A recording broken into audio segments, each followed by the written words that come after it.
Hey DeeDee, it's time to start the show. Let's go. It's DeeDee's reactions, turn it up, it's time to go. It's DeeDee's reactions, tune in and enjoy the show. It's DeeDee's reactions, what's the topic today? Look, you never know. It's DeeDee's reactions, real life reviews with a real one for show. Hello everybody, it's DeeDee. We're real reactions every time on your TV. Gotta keep it real with my people, please believe me. No matter how you view it, shit makes it look easy. Different perspectives are always needed, and I know people ain't gon' see it how I see it. The way I view the news, my thoughts and understanding are undefeated. Our people deserve the real, and she's right here to bring it. It's DeeDee's reactions. DeeDee's reactions, turn it up, it's time to go. It's DeeDee's reactions, it's DeeDee's reactions, tune in and enjoy the show. It's DeeDee's reactions, DeeDee's reactions, what's the topic today? Look, you'll never know. It's DeeDee's reactions, real life reviews with a real one for show. Like, share, subscribe, we about to go live. La-da-dee, la-da-dee, la-da-dee, la-da-dee, la-da-dee, la-da-dee, la-da-dee, la-da-dee, la-da-dee.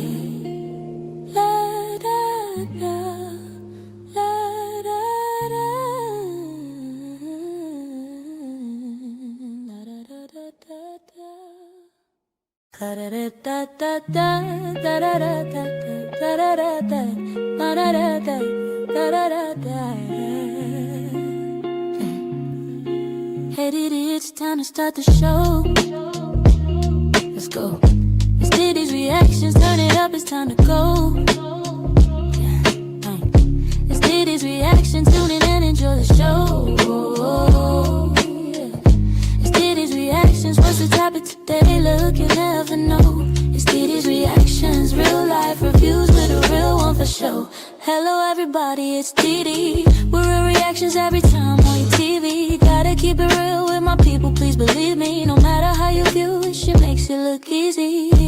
Different perspectives are always needed, and I know people ain't gon' see it how I see it. The way I view the news, my thoughts and understanding are undefeated. Our people deserve the real, and she's right here to bring it. It's DeeDee's reactions. DeeDee's reactions, turn it up, it's time to go. It's DeeDee's reactions. It's DeeDee's reactions, tune in and enjoy the show. It's DeeDee's reactions. DeeDee's reactions, what's the topic today? Look, you'll never know. It's DeeDee's reactions, real life reviews with a real one for show. Like, share, subscribe, we about to go live. La-da-dee, la-da-dee, la-da-dee, la-da-dee, la-da-dee, la-da-dee, la-da-dee, la-da-dee, la-da-dee.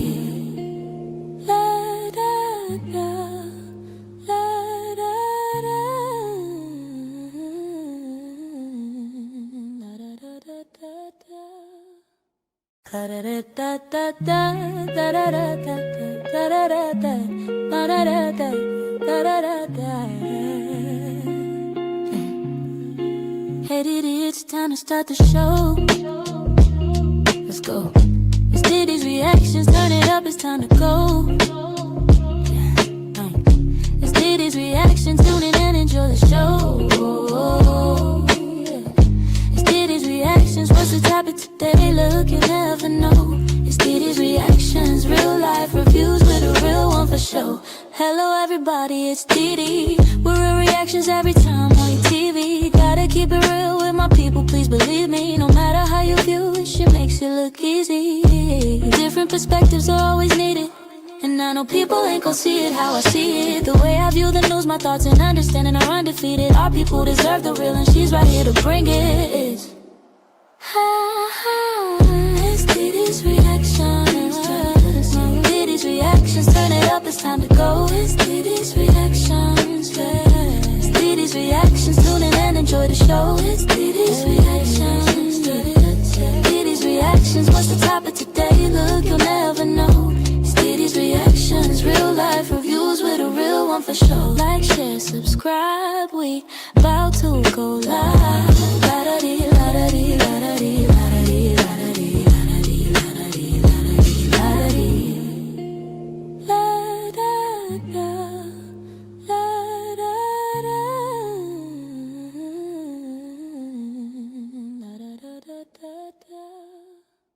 Hey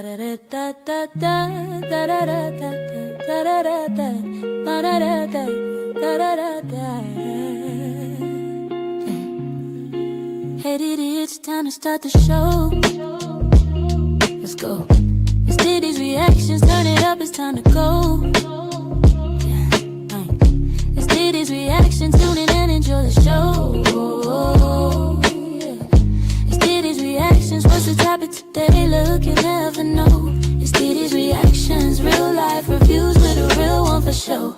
Hello everybody, it's Dee. We're real reactions every time on your TV. Gotta keep it real with my people, please believe me. No matter how you view it, shit makes it look easy. Different perspectives are always needed, and I know people ain't gon' see it how I see it. The way I view the news, my thoughts and understanding are undefeated. Our people deserve the real, and she's right here to bring it. It's Diddy's reactions. Diddy's reactions, turn it up, it's time to go. It's Diddy's reactions, yeah.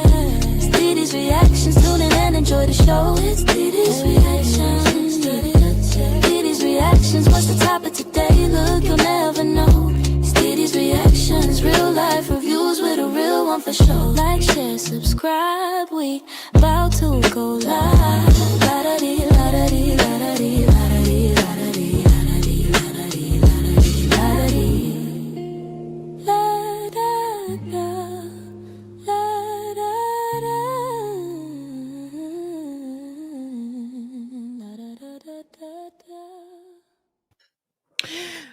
What up, YouTube? It's your girl, Dee. Welcome back to another live stream. I hope you guys are doing well. Shout out to y'all. Shout out to everybody watching, everybody in the chat. Thank y'all so much for being here. Listen, I'm not going to keep y'all too long. I wanted to pop up here because I got a little break and I wanted to share a few things with y'all. So make sure as you come into the building, you hit the like button. Also, if you are new to the channel and you like the content, go ahead and hit that subscribe button. It is free to subscribe. Share and like the content, turn on that notification bell to be notified when I upload new content. So I have a few topics I want to share with you guys. Listen, make sure as you come into the building, you hit the like button, hit the like button, hit the like button as you come into the building, y'all. Please hit the like button as you come to the building. Shout out to those who are in here. Make sure you hit the like button. So I want to get into a few topics that I just wanted to share with you guys. So make sure you are, chime in the chat. I want to hear your thoughts on this one. Also, if you want to support the channel, you can support via Super Chat or Cash App. I put the link at the top of the chat if you want to support in that way. Definitely go ahead and do so as well. To shout out to you guys, I appreciate you so much. So as you guys see by the title, it says model gets rejected and triggered by popular streamer Plaque Max plus more. So I want to talk about this because I am familiar with the model. I remember her from America's Next Top Model, Kenya, and I thought this was interesting. But it's once again, it's going to give you perspective on how a lot of women think and how they move and how it's just a crazy thing. And we talk about this all the time, the way women think and the way they, represent themselves and the way they move when it comes to relationships. And I do think that's part of the reason why so many relationships fail. Not the only reason, but I do think it's part of it. But I want to get into what she did and give my thoughts on it, because this was just weird to me. And a lot of women think this way and move this way. And I just think it's just ridiculous. But anyway, I'm gonna stop talking. Hit the like button as y'all come into the building. Hit the like button as you come into the building. I'm gonna go ahead and pull up this clip, y'all, because this was crazy, honestly. And she was real triggered. She got rejected and triggered, baby. She was real mad. She was real triggered. And this is another thing too. And we talk about men hating rejection. Women hate rejection too. And this just goes to show you how much. But let's get into it. I want to pull up the clip for you guys. Check this out. Here we go. Hi, I'm sorry, but I'm from America's Next Top Model, and I didn't know who you are, but you're out here talking about black excellence. Yes. What are you promoting? So I'm a streamer, I also make music. I don't know if you know Fred Again is and Skepta. I have a song nominated for a Grammy with them, Victory Lap. Really? Yes, and I am nominated for Streamer of the Year. Music streamer, best stream series, best stream collab. How do I support you? Right here, support black business. What's your name? Should I put you on my stories right Yes, now? yes, you should. Support your black business? 100%. We're here with Plaque Max. Y'all know what time it is. All platforms. all platforms. Make sure y'all vote. Oh, upside down. Make sure y'all vote. Vote. Exercise the right MLK fought for. Vote. Period. All platforms, Grammys and Streamer of the Year. Let's do it. Come on. Okay, are you gonna give me a little smooch? I can't do that. I can't do that. I can't do that. I can't. I'm sorry. I can't. You know what? I can't. Love though. I'm out. Oh my God. What the fuck? Now, this is where the problem started. She asked him for a little smooch and he said no. He was like, I'm out. Now, mind you, he has a girlfriend. He has a girlfriend. She doesn't know that and she does not care, but he has a girlfriend, right? And so he's like, nah, I can't. I'm out. Like, what? This is strange. Why are you asking me for a kiss? Like, I don't need to do all, whatever. And this is where it went left because first, why are you asking him to smooch? Why? You know what I'm saying? It was weird. But let's continue. I can't do that. I can't do that. I can't do that. I can't. I'm sorry. I can't. You know what? I respect it. Goodbye, sir. I wish him the best. The gag is that I wasn't even going to allow him to. Now the question is, do we post it on the ground? Nah. Not only did you use the footage, but out of everybody there, you talked to a lot of people. We heard you a mile away. That was the only footage that you used. And I verbally told you not to use it. I have so many things going on right now that I don't have time to. Now, wait, let me just pause. So she said she verbally told him not to use his footage. Now he's a streamer. He's a popular streamer. And he does music. He has 1.66 million subscribers on YouTube alone. And he's a streamer. He does music. He does a lot of things. He's very popular in that space. She didn't know who he was and he didn't know who she was. Now she's a former America's Next Top Model contestant. She did not win, but she was. And I remember her back in the day. She was a contestant on America's Next Top Model, and she does model. And I think she has her own modeling agency or something like that, where she teach young women how to model. So she's in that world. She is a model, but she's trying to downplay him because she didn't know who he was when he's super popular, and he didn't know who she was, and she is much older than he is, so he didn't know who she was. And the way she's talking as if he had approached her and he had, come up to her and did something to her when she jumped into his live stream. How is he going to not use footage when he's live? He's live streaming. So you jumped in his live and now you want to, what she's going to threaten to sue, but you want to threaten to sue him because you hopped in his live? Come on. Now if that's not insensitive and selfish, I don't know what it is. You know what I mean? Like, this is what I'm saying. Like, they be doing stuff and then you get mad. So she was just mad because this man didn't want to kiss her and then it went left. But let's continue. To take you to court, but I dare you to try me. I don't even know who gave him the idea. Do you know the connotation behind the word plaque? And I don't know if this is maybe a different kind of plaque that you're talking about. Maybe it's a different one. But the first thing I thought of, because I don't think he has any real plaques, was plaque on your teeth, okay? Plaque on his teeth and you wanted him to kiss you. That's insane. So you now like once again trying to diminish this guy and talking plaque on his, well, you wanted him to kiss you though. You didn't care if he kissed you with plaque on his teeth if that was the case. She's just mad. She mad. Big mad. Let's continue. You maybe want to understand the connotation and the vibration that certain words carry through society. I don't give a damn about who you think you are or any of your followers. But he walked away from me so disrespectfully. And it doesn't matter about America's Next Top Model. You don't ever depart from a real woman. It does matter because that's how she addressed herself. She walked up to him and said, I'm from America's Next Top Model. That's what she led with. So what you mean it doesn't matter about that? You led with that. She walked up to him and the first thing she didn't say, hi, my name is Kenya. This is Kenya Hill from former American Next Top Model contestant. It's been 20 years ago since she's been on that show. It's been about 20 years, if I'm not mistaken. It's been a while. And she led with that. She didn't walk up and say, hi, my name is Kenya Hill. She said, I'm from America's Next Top Model. So what, you don't care about that now? You know what I'm saying? It's just, it's just crazy. Let's continue. That nature, ever. You played yourself. And good luck with that Grammy. Good luck. I really genuinely hope you get it, because that's probably going to be the height of everything that you get. But that's not none of my business. It's between you and God.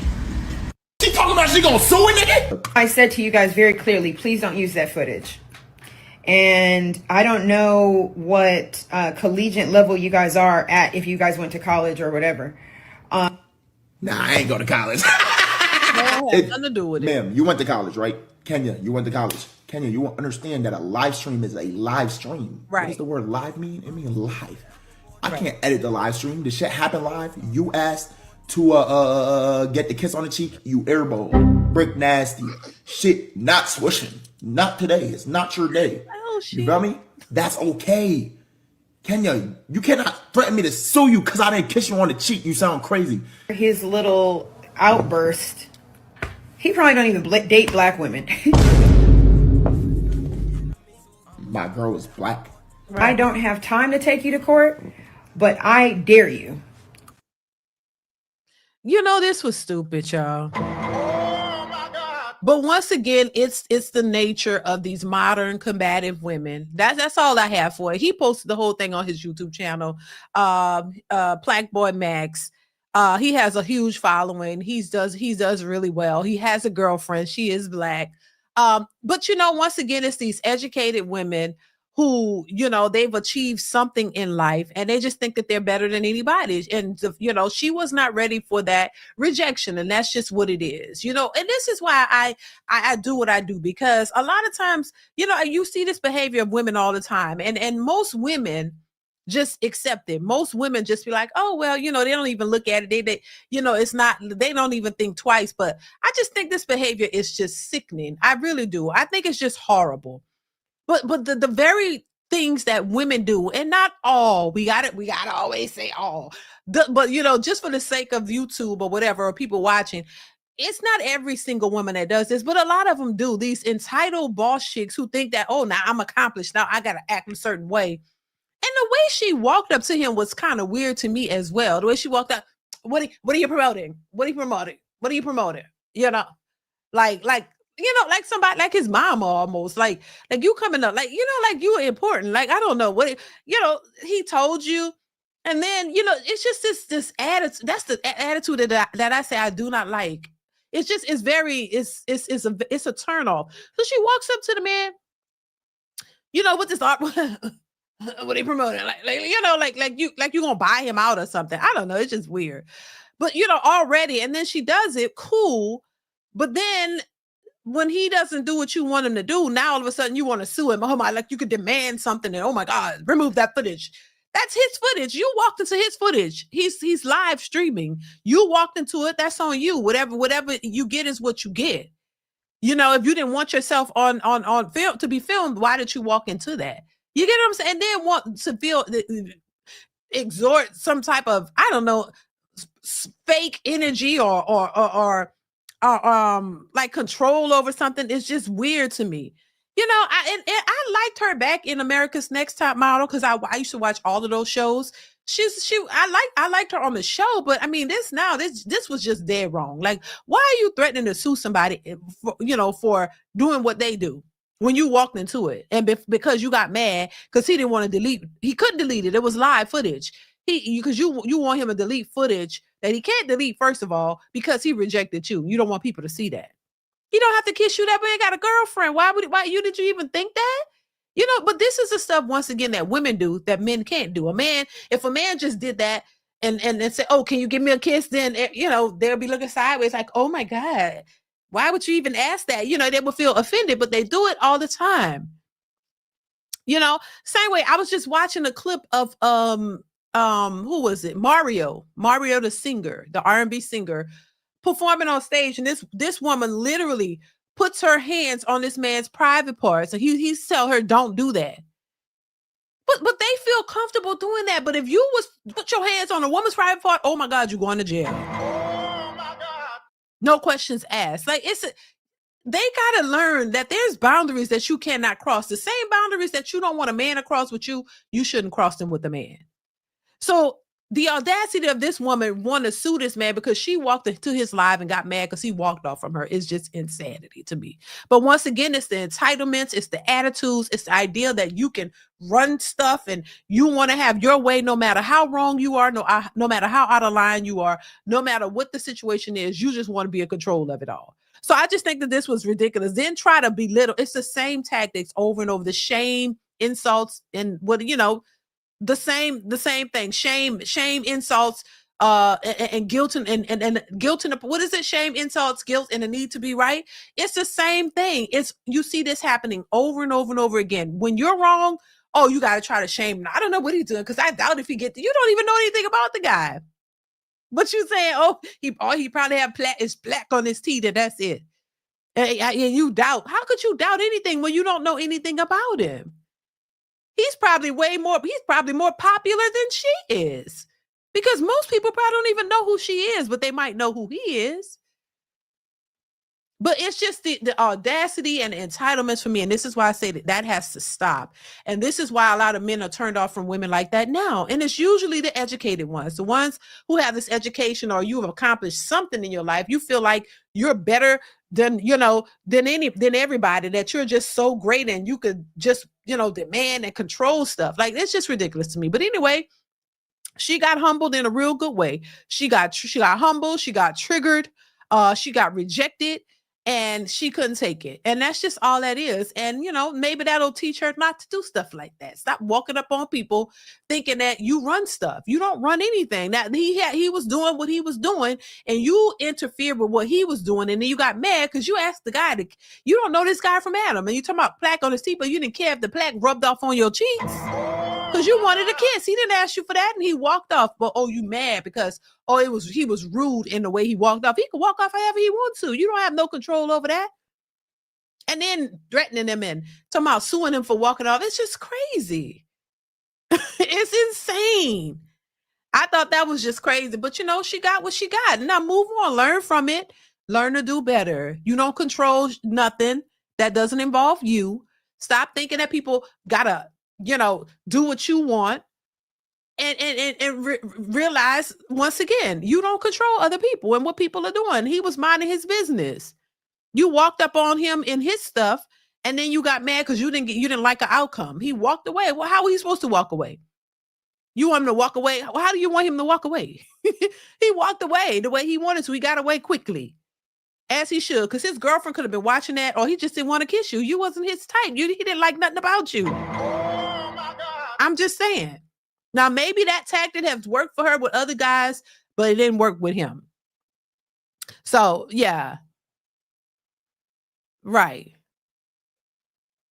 She doesn't care. What? She made a follow-up video still talking ish. Yeah, well, yeah, because she's mad. She mad. Women hate to be rejected. She thought she was gonna get what she wanted, and he walked away quickly because he didn't like her. He didn't like nothing about her. And she didn't like that.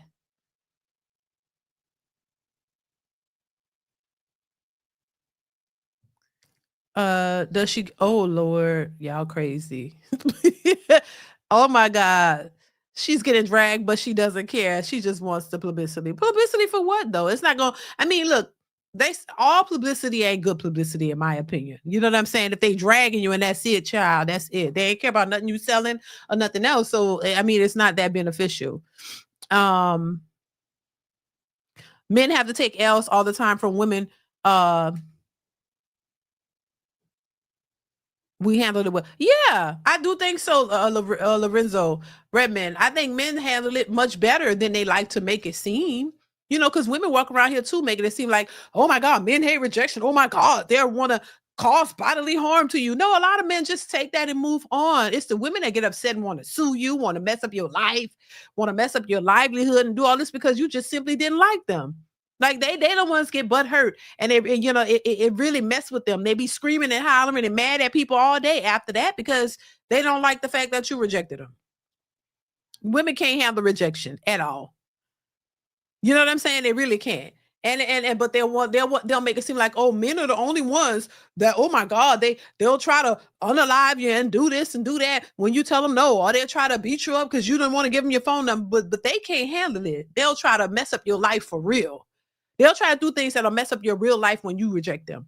But anyway, hopefully, like I said, hopefully she learned, because she was straight out of bounds, out of line, and everything else. You just don't do stuff like that. Go about your business. And if the man rejected you could have been like, you know what, my bad, and moved on. Like, there's ways to handle stuff. You don't have to, like, there's ways to do it. But this is why I say too, when you are not used to certain things, or you think that you're to a place that you're better than most, you expect things to go your way all the time. Like, that's why I say, when women have been coddled for so long and getting their way, they don't know anything else. So anything outside of that, it becomes a problem for them, and they don't know how to handle it. They don't know how to accept that. So you got to use, your education, or use what, because I know, because I got a master's degree and a PhD. So what that mean? Like, so you could just talk to people crazy and do whatever you want. Like, they like to exert their power, or perceived power, because I don't think it's real power. I think it's perceived power. They've been hyped up to think that they're so powerful, they have control over everything. And when they realize they don't, it pisses them the hell off. When you can't get your way, this makes me think of the whole Kendra G situation with MABW. How she thought she could use him as an example and do whatever she wanted, and it backfired when she didn't realize that, no, he could get a lawyer too, just like you, and he could fight you. And when he fought her and won, it bothers you inside, because you've let, I don't know who hype you up. I don't know if it's society, the government, I don't know who hyped you up to make you think that you're almighty powerful, that you get your way no matter what. And when you don't, you'll fight tooth and nail and keep losing. It eats you up. They be punching the wall, punching the air. You know what I'm saying? Because you don't know what else to do. Like, there's nothing you can do. You can't win everything. You don't have control over everything, but they have it in their mind like they are, because they got a degree. Or you've been accomplished in something. Now you feel like, oh, I'm almighty, whoever, you know what I'm saying? Like, no, people got to bow down to me and do what I want, because what you not going to do, and all this kind of stuff. And then when you don't win, it eats you up, because you pissed. You like, how can it not go my way? You know what I'm saying? That's why I say it's a perceived power. It's not real. You got no power. You don't got no power.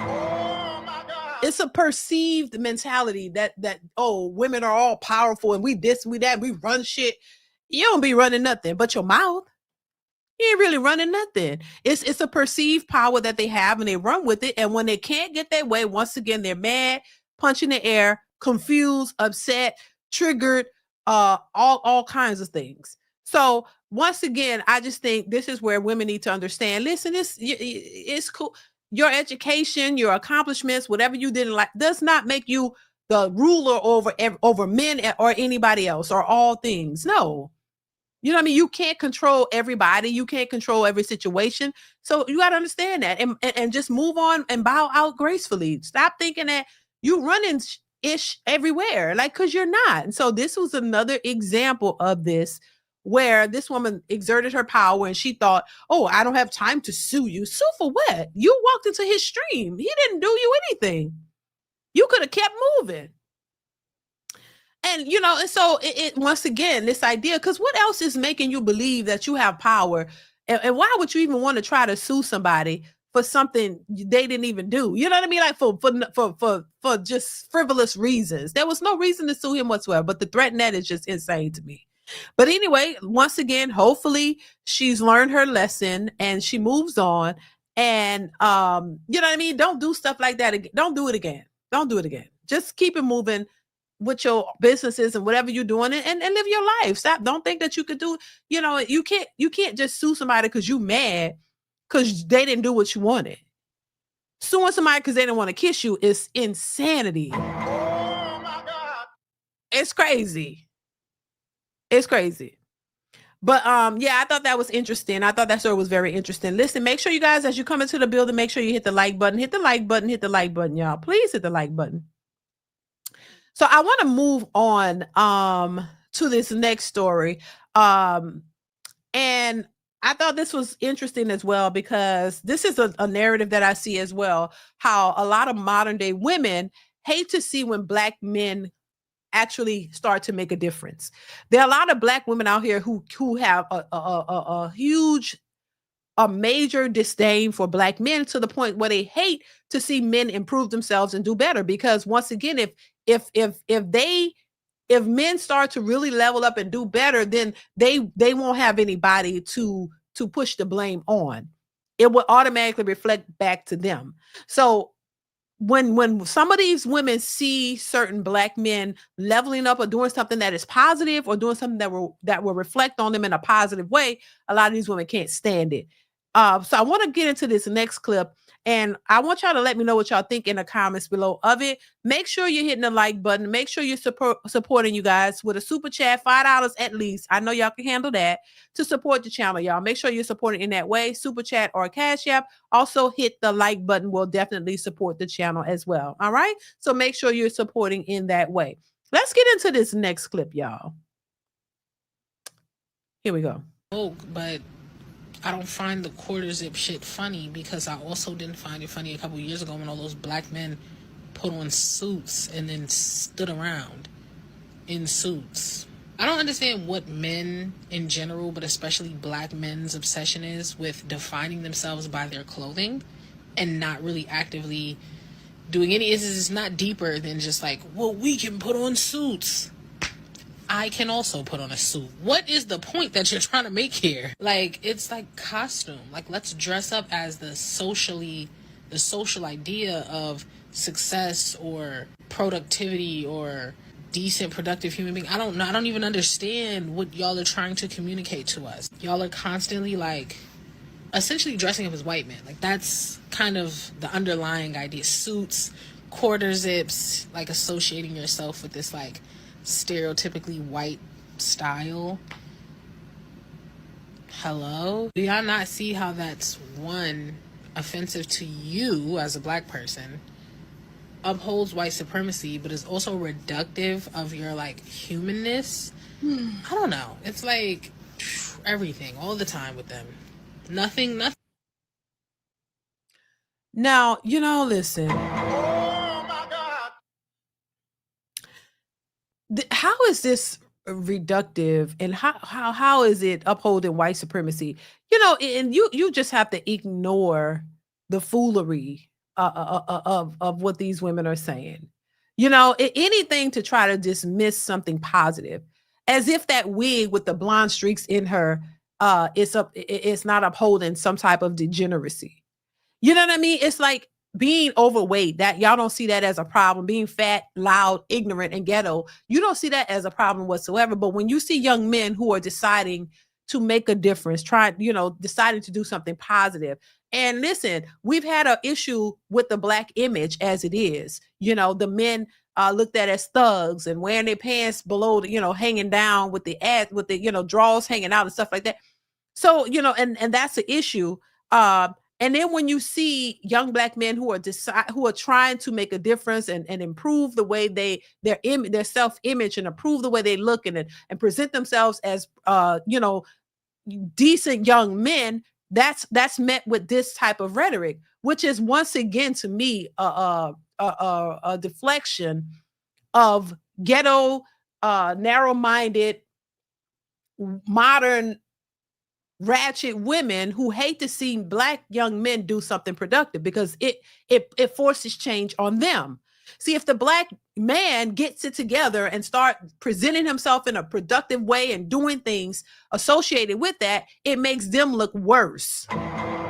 And they already look bad as it is, but it will make you look worse. So you don't want to see them come up, because now it's going to start, you're going to start to be, your image is going to be polarized. It's not, you can't keep saying, oh, the Black men don't do this and they don't do that. And my thing is too, how do you know they're not doing other things to be more productive? It's got to start somewhere. If they're starting with their image and cleaning that up, then it leads to other things, and they start to learn other things. So, well, tell me this: what are Black women doing as far as their image? Because all we see is the bonnet crew, bonnets. There's a lady who walked down the street with her dog with a whole sleep set on, a whole sleep set. bonnet, robe, pajamas, slippers, the whole nine. And y'all don't ever call that out. Y'all, in fact, y'all condone it. A lot of women condone the Bonnet Crew Society members who walk around in their sleep clothes everywhere they go. So I see more women condoning that, but you have a problem with young men out quarter zip, whatever they doing, pants, like, getting themselves together, looking more presentable as young men and not thugs. And y'all have a problem with that?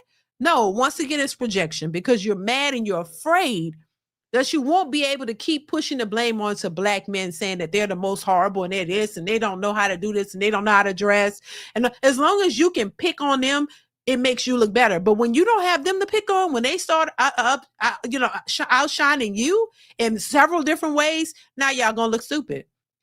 And you're going to feel dumb. And you're going to constantly feel like that because you don't want to do anything to better yourself. I can't tell you, a black woman can't tell you, a black man can't tell you, a white person can't tell you, nobody else can tell you where your issues are and how to fix them because you don't want to do anything to fix them. You want to stay there. You want to continue to be the victim and act like, woe is me and everybody got to cater to you. People are tired of that. Classy young man 35. Thank you for the super chat, Classy. I appreciate you. Says that type of shift in black men, the women don't want that because it restores standards and order in the community, right? And this type of woman indulges in the stereotypes that destroys us. Exactly. I couldn't have said it better. Exactly. That's exactly what it is. You want to keep polarizing the worst of the black man, but you don't want to polarize the worst of the black woman. Thank you, Classy. Thank you so much for the support. I appreciate you. And you're absolutely right. They don't want to polarize the worst of the community when it comes to black women. You want to ignore that and make excuses for them and act like, oh my God, well, she just this and she got 4, 5 baby daddies. Oh, well, because you don't know her situation. But when it's a black man, there's no excuse for him whatsoever. He come from that same community. Oh, if she didn't have a father growing up, he probably didn't have one either. So, she gets the excuse, he doesn't. Somehow he's supposed to turn water into wine and he's supposed to make all the miracles happen for himself and then take you along. And when he doesn't take you along, then y'all mad and you still complaining. Well, why can't you? If he can turn water into wine, why can't you? When y'all come from the same circumstances and the same background. You see what I'm saying? So there's always an excuse for the black woman, but never for the black man. And then when a lot of these black men, get it out the mud and build themselves up, now y'all mad because they go and get other women who understand and respect that, because a lot of y'all don't. And you want them to come pull you out the gutter with them when you haven't even tried yourself. So, and that's what, they don't like. It makes them look worse. It polarizes their toxic nature and their unwillingness to do anything about it when these men get up and start. And I'm happy to see these young men changing the narrative. You know what I mean? Because we've talked about these sagging pants and dressing inappropriately, looking like thugs for so long. So it's a nice change to see these young men starting to adopt something much better than before. Why not? It has to start somewhere. If it started with the clothes, it starts, then it moves on to the mentality, how you think, what you do, and they start learning things and building themselves up to be productive citizens and get out of this whole ghetto mentality. And that's going to leave these ghetto black women there by themselves. See, and that's what they don't like. They don't like. And so all we're going to have left is them sitting there looking crazy, dancing a sexy red, thinking that that's the flex. You ain't gonna blame, who you gonna blame once you still sitting there doing that? You see what I'm saying? This is why they like to say, oh, it's for the black man to help the black community. Y'all already know I don't agree with that. I think women have to do something too. You just can't sit back like fat rats and don't think that you have to do anything to contribute to your own community, because you certainly contributed to the downfall of it. So why you don't think you should contribute to making it better? Come on now. They want to sit back like literal fat rats for real and not do anything and just put it all on the men. You want them to go out, get it from out the mud, do all this, and to come and scoop you up and take you with him when you haven't. No, I don't think that's what they should be doing. Because it tells black women to do better. Yeah. Give them the mirror. Yeah, they don't want to look at themselves. That's the problem. That's the problem with why they have a problem with what I say and many others, because you don't want to hear from a black woman. And then this idea, oh my God, why is other people outside the race talking about it? Because y'all don't want to hear from nobody. You don't want to hear from black women, black men, nobody. You want to feel comfortable. You want to be left to feel comfortable in your toxicity. You want to be comfortable in your degeneracy. You want to feel comfortable without anybody challenging you to do what it is you're doing, even though it's reckless. And the fact that it's reckless and you're getting reckless outcomes now, but the thing is, you're left to do what you want to do, to the point to where now you say men are not leading anything and they're not controlling anything, so then that means y'all are the leaders. That means now the majority of women in our community are the leaders, and look how they're leading the community. There is no real solid black community anymore because they've torn it apart. The kids are being raised awfully. They're doing all types of things that's just horrible.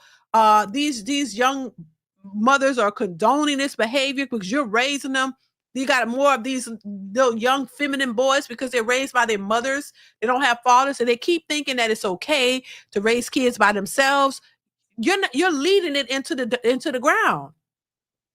So if we're living in a matriarchy when it comes to the black community, because we have the majority of single mothers leading the households, look at how that is turning out. You got 5-year-olds out here dancing at Sexy Red, and the mothers are recording them. It's not like the kids snuck the song and they had to sneak and look, and dance to it. No, they're condoning it. They're the ones they got the camera out saying, look how cute this is. You got 5-year-olds with wigs glued onto their heads, and the mothers are doing it, and this is okay. But they don't need fathers. Okay, that's crazy. Classy Young Man 35, once again, thank you, Classy, says the biggest fear to everyone and the black woman is the black man getting better because of the black male admiration. Right. They don't want that, because once again, it's gonna make them look bad. Thank you, Classy.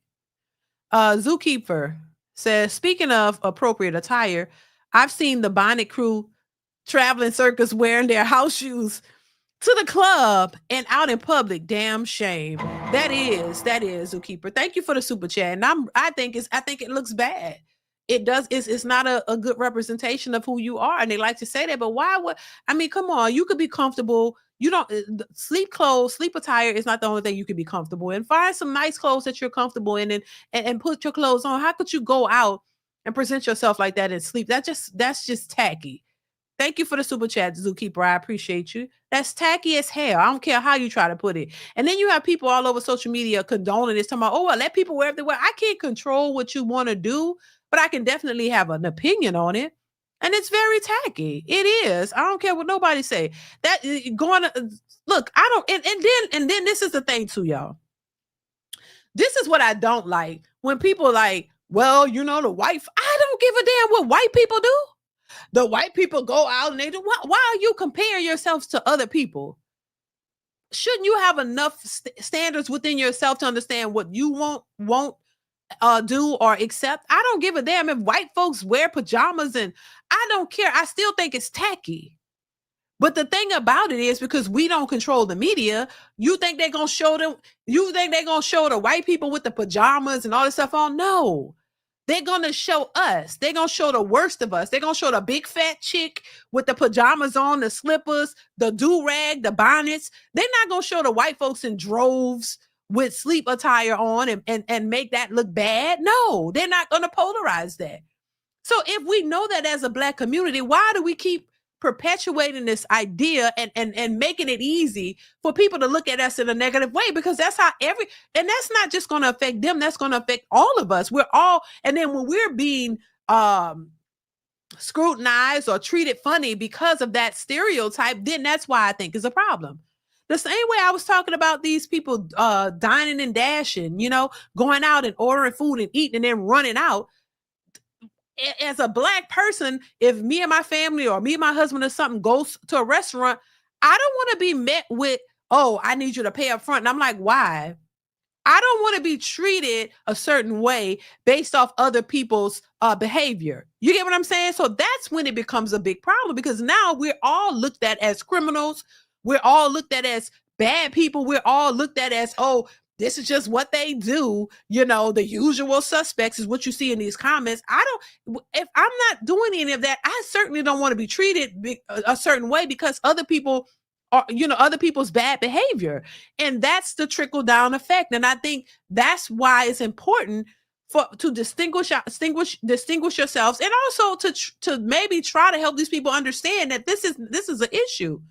You know what I'm saying? It's one thing, you're gonna live your life and do what you want, but when it has an impact on other people who don't do that, that's when it becomes a problem. And so you get discriminated against for stuff because stuff you've never done, because of what other people that look like you is doing. So that is the problem. That is why it's not a good thing.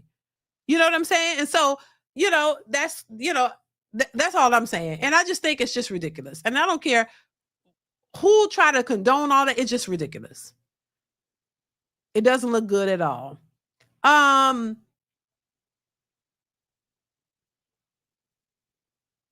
Oh, what's going on? What's going on? I'm trying to pronounce your name. Hi, Straggler.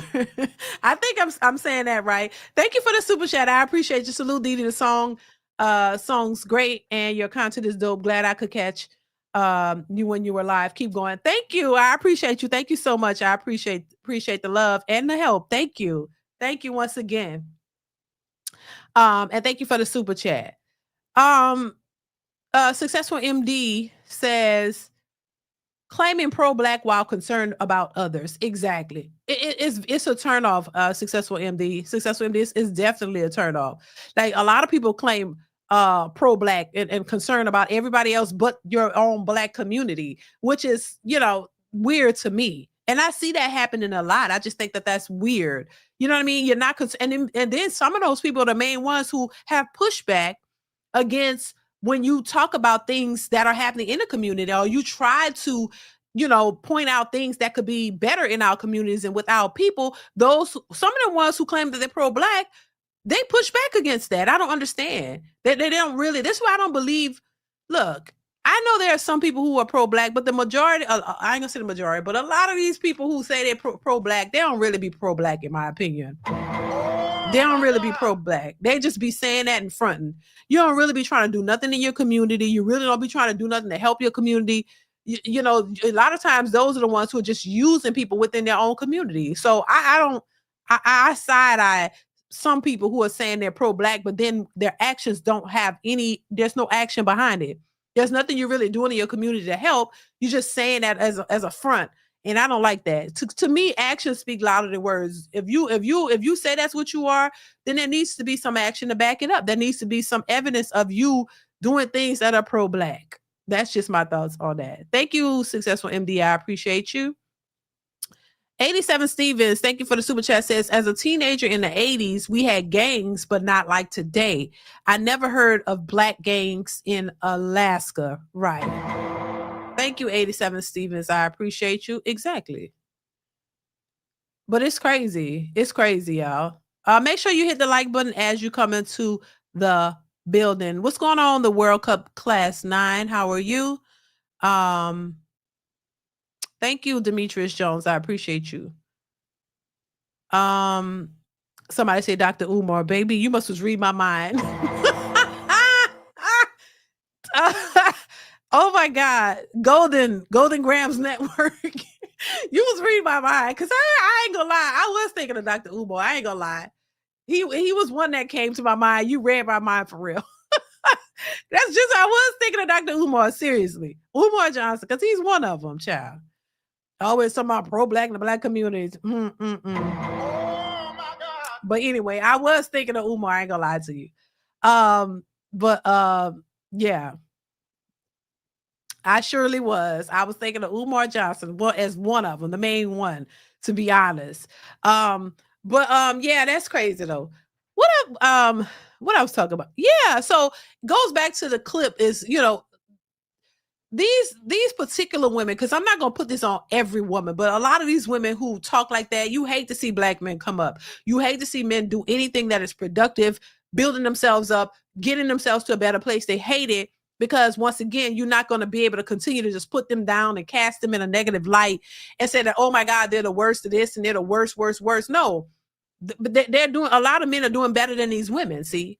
And as long as they can keep the focus on the black man, they can continue to be just as reckless as possible, you know, because the focus is not on them. But that's why when you put the focus on them and start calling out their degenerate behavior, there's no accountability. Let's shift it back to the black man.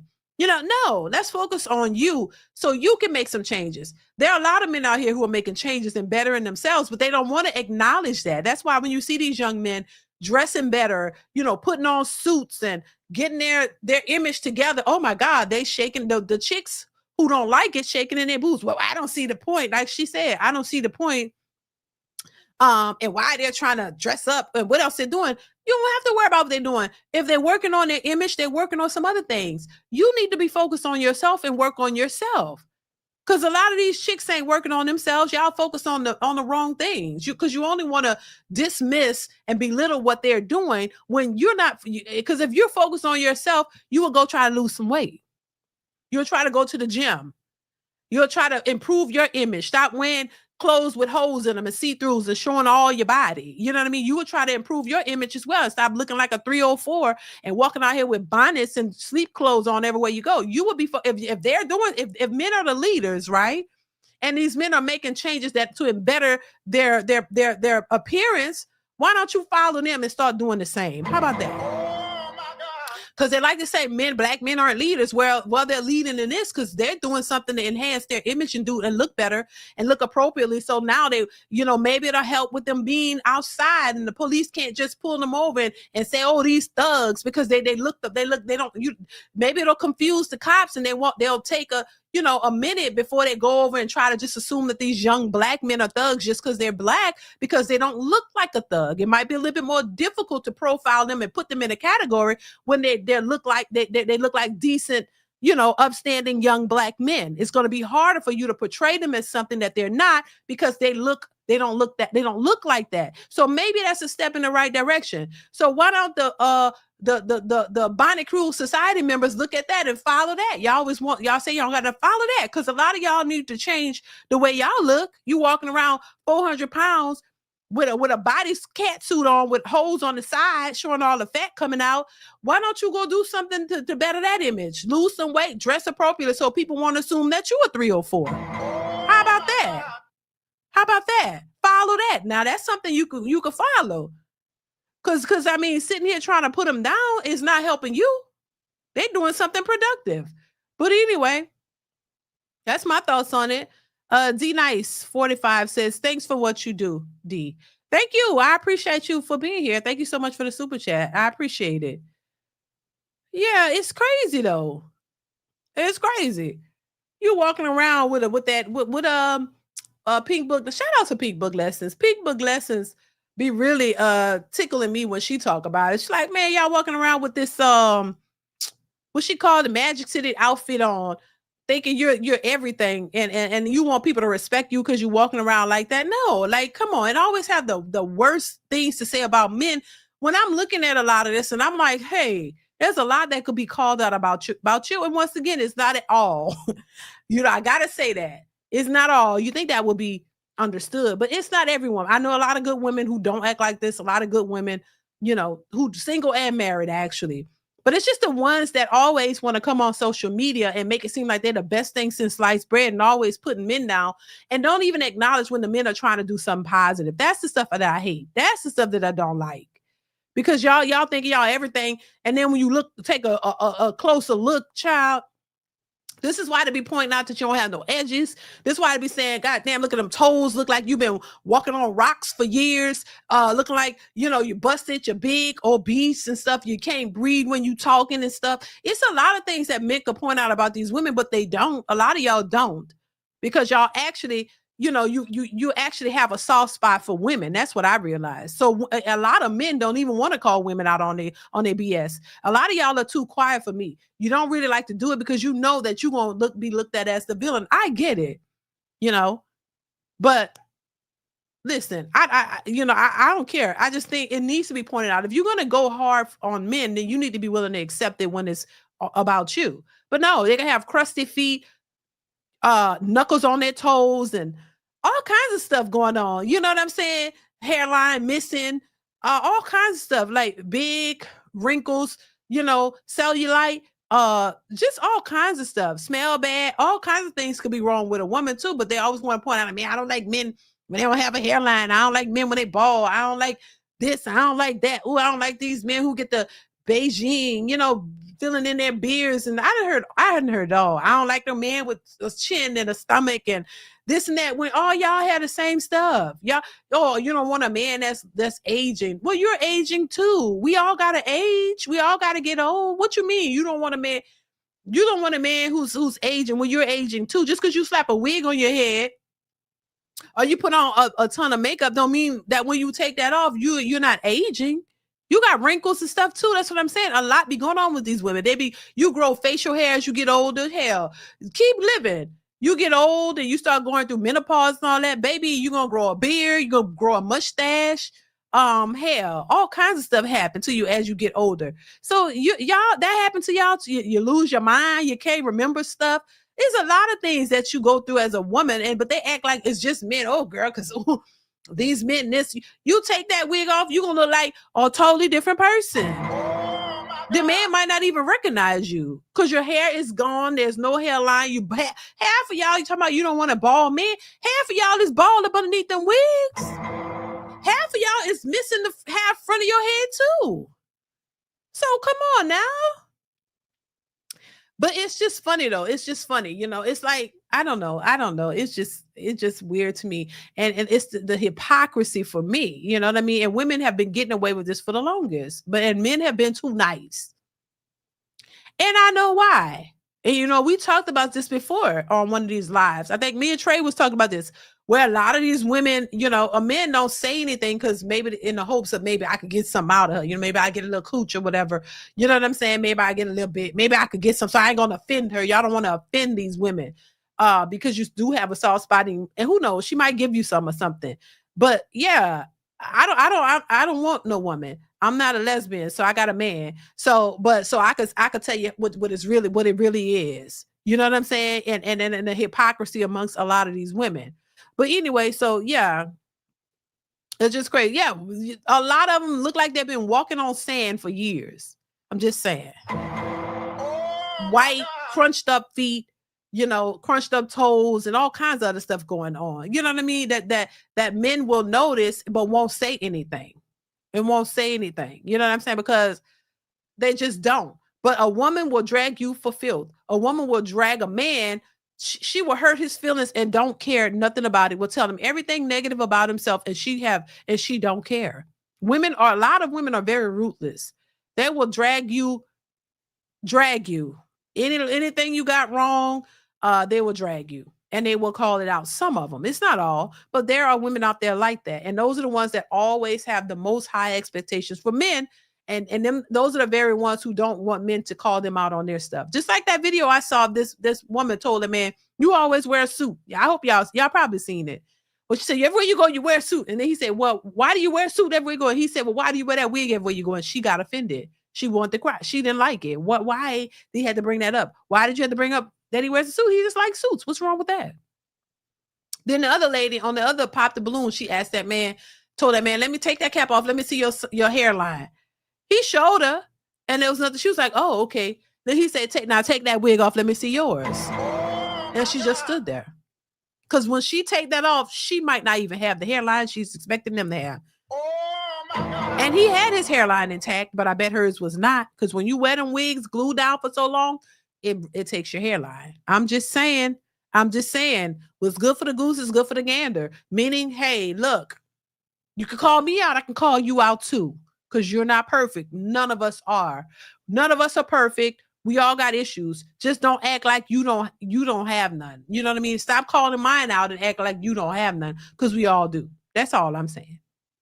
Equal rights, it means equal lefts. If you want equality, which a lot of women fought for, understand that all this goes both ways. So look, equality. It's no more, we're in a modern society. It's no more of, oh, I'm, traditional and I'm the docile woman. No, these women go hard. So if they go hard, you go hard too. That's all I'm saying. And you got to stop playing the victim. But anyway, let's move on. I want to move on to the next topic. Make sure you guys are hitting the like button. Hit the like button, you guys. Hit the like. Knuckles on their toes left. You gotta stop, DeeDee. You need to get but it's true. They be acting like they brand new and they all of that, and a lot of times they're not. You know what I mean? Just because you could look good or make yourself look good don't mean that you're perfect. You know what I'm saying? You gotta stop acting like you're better than the next person. I don't like that. You know what I'm saying? I just don't like that. I don't think you have to act nasty and rude to somebody just because you got a job or you got a career or you have you know what I mean? You have accomplished something. You don't have to be nasty and rude to people. I don't think that that's necessary, and I see a lot of that. But let's move on. I want to move on to this next clip that I saw of Princella. I forget, the girl, they said she's a lesbian, but she was married before and she has a child. And a lot of people talked about her. I've never really covered her, but I've seen a lot of her content, and a lot of people were saying she done flip-flop. Now she's saying things differently from when she started. But I want to play this clip of what she had to say, and I want y'all to let me know what you think. Here we go. The reality is women want men to be their personal slaves. Women want men to placate to this fantasy that they have in their mind. And women got a lot of fantasies. Women want men to be these aggressive vessels that have a woman's nature. This is what they want. It's like they want their cake and eat it too. So they are addicted to sex, but to justify their sexual addictions, since they can't stay away from it, they have to try to make the man become a version of a woman that they like sleeping with, right? So she has a movie in her head, and she has roles that she has slots for.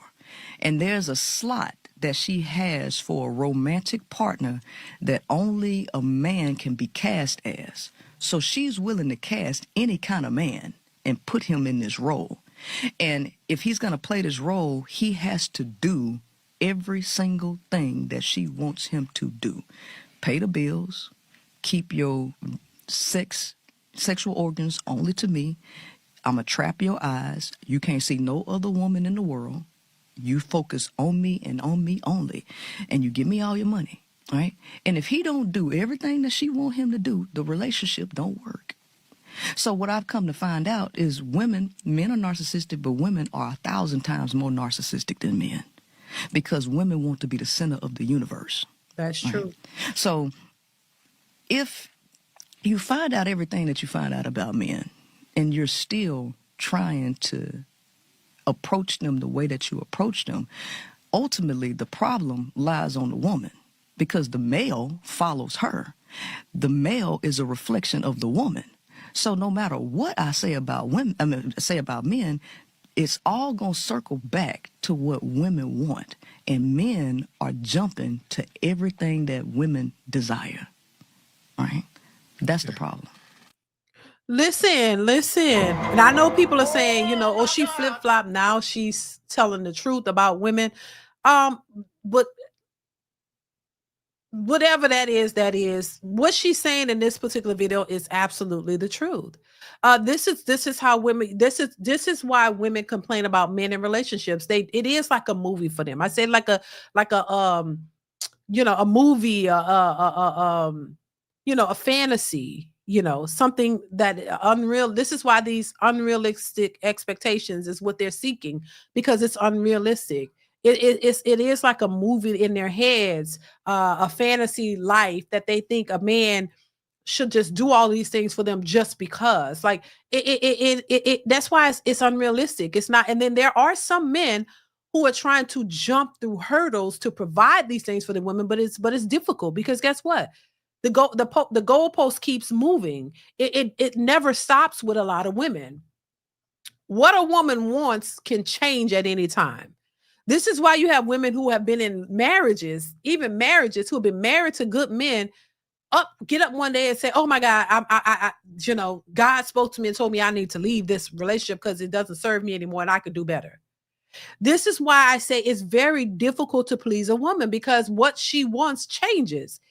And unless you're a miracle man, you got to be a miracle man who can make dreams come true 24/7. You're never going to be able to please a woman who doesn't know what she wants. And because if she doesn't know what she wants, you're going to be jumping through hoops constantly. She's going to say she wants this. And if you achieve that goal of getting her what she said she wanted, then it's going to be something else. And then it's going to be something else. This is why they say a man needs to be able to level up. He could start here, but he needs to constantly go and go and go because she never stops. What she wants constantly changes and it gets bigger and bigger and bigger. So you're going to have to be able to constantly evolve. This is why they say, oh, a lot of these men don't want to evolve. Oh, I was in a relationship with a man, but he was stagnant and he didn't want to evolve. He didn't want to change. He didn't want to grow. It's not that. He probably couldn't grow on the level that you're expecting him to because you just think that money grows on trees and it's so easily available for most men when it's not. And it's not easily available for them as well. But because you have women who can go out here and sell their bodies and do OnlyFans and all of that, they can make that type of money using their bodies. Men, on the other hand, it's not that easy for men to go out and do that. So men have to really find something that's going to really make them a lot of money. And that's not always easy. It doesn't happen as quickly. So these women are looking for quick ways to get a man to give them what they want. And when they don't find it, oh, he just wasn't, he couldn't do it or whatever, you dismiss him. And this is why they end up single. So what she said was absolutely spot on. Like, come on now. This is unrealistic expectations for what you're looking for in a relationship. And so this is why they say most successful women are single. Why? Because they're looking for a man to be more successful than them, a man who's going to be committed to them and do what they say. As long as a man is doing what you want them to do, you're happy. The minute he says no, or he says, nah, we're not going to do this, we're going to do this certain way, now you have a problem. And these women will leave good men because they can't get their way.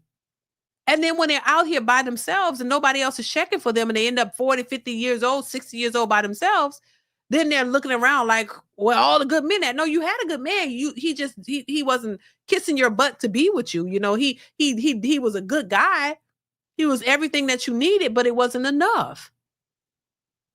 And I really think TV, society, reality TV, social media, a lot of these things have really set these women up for failure. They really believe that they should manifest into a man who's going to do everything that they want. That's all it is.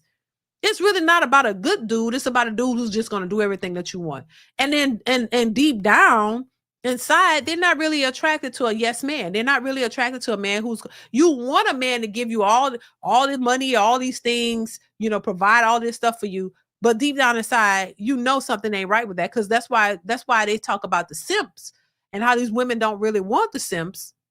You just want what he can do for you, but you're really not attracted. It's a turnoff for a man who's just do everything you say.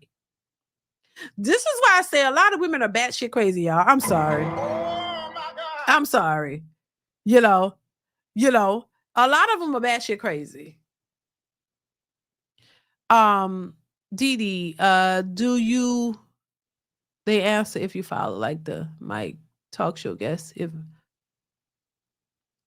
what that means. But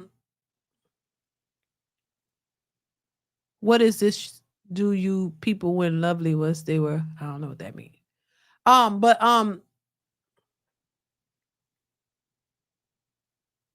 Yeah, I just think that women are cuckoo for Cocoa Puffs in most cases.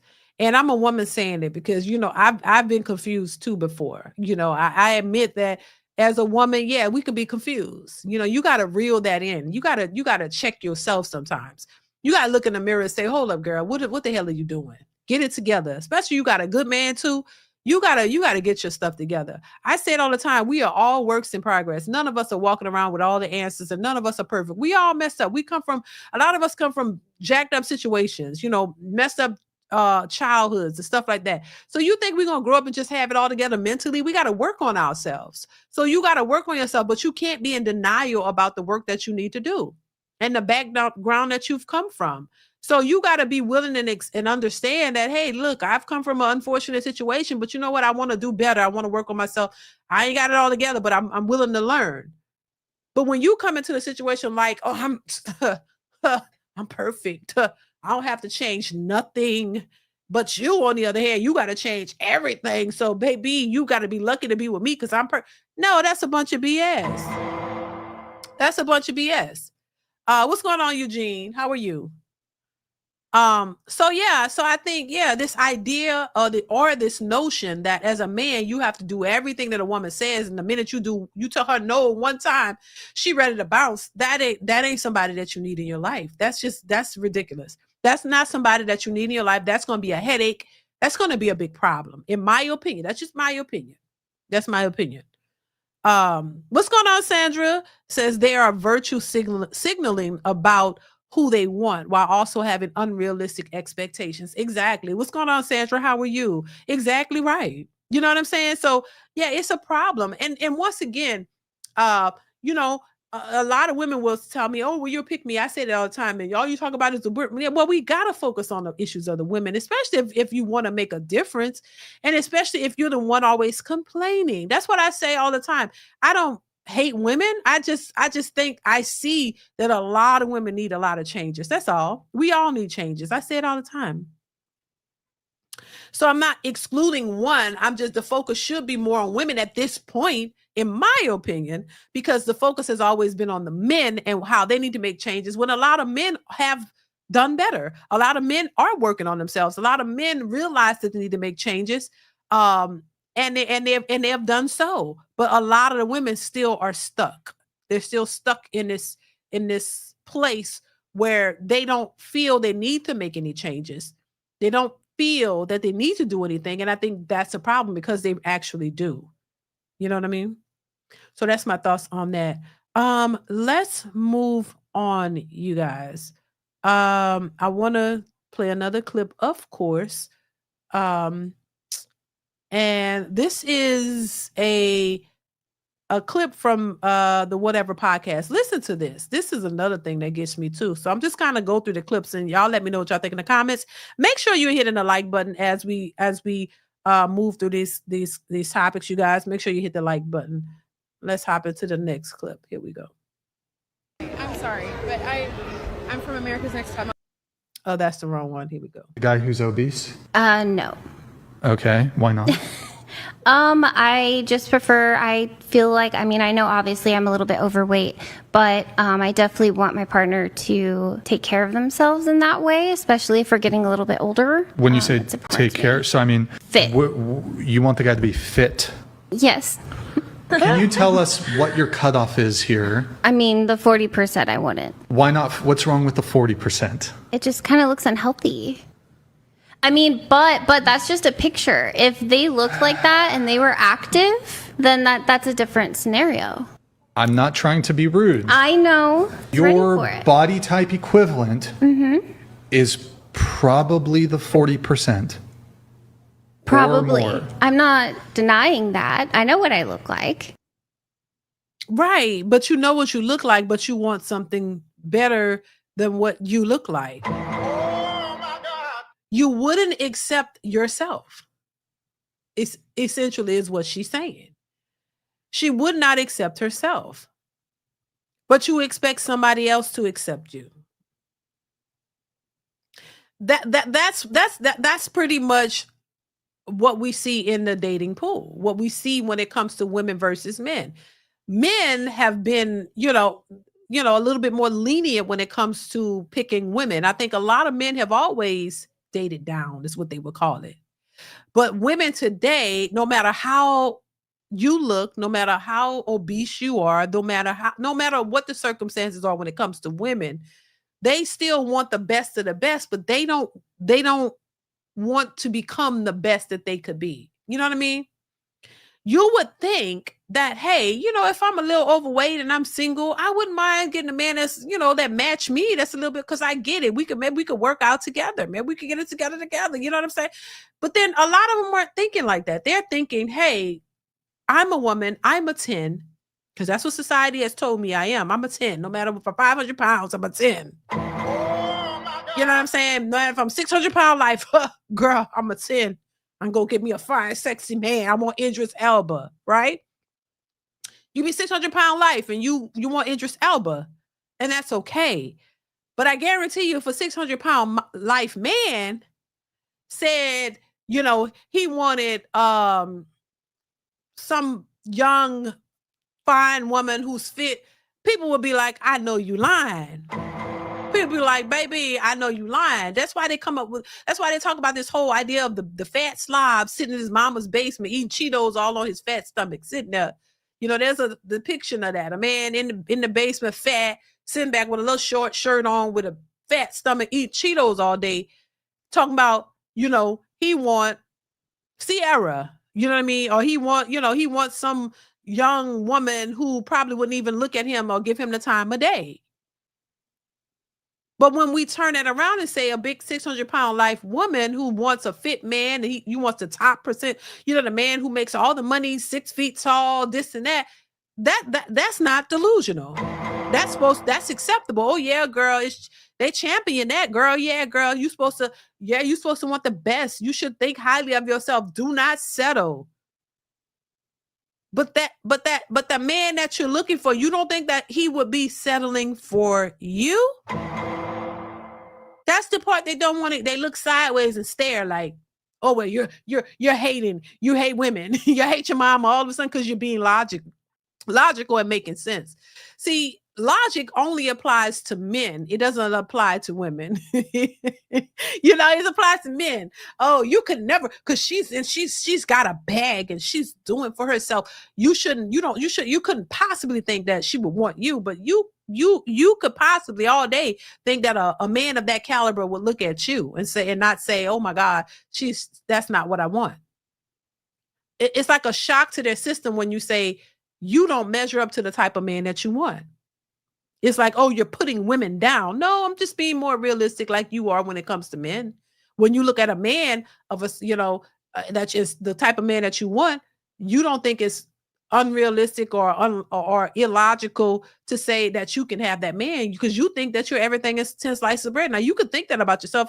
Hell, you should think highly of yourself, in my opinion. But if you're looking for companionship or something from somebody else, you have to consider what they want too, right? Right? Doesn't that just make logical sense? That if you're looking for somebody else, if you're not looking for anybody and you're happy with yourself and you're good and you're not looking, that's a totally different story. Do you love you? You don't have to worry about what somebody else is looking for, because you don't want it, right? So if you're just out here living your life and you happy by yourself, more power to you. Be you, do you, love what you do. And if that's you, then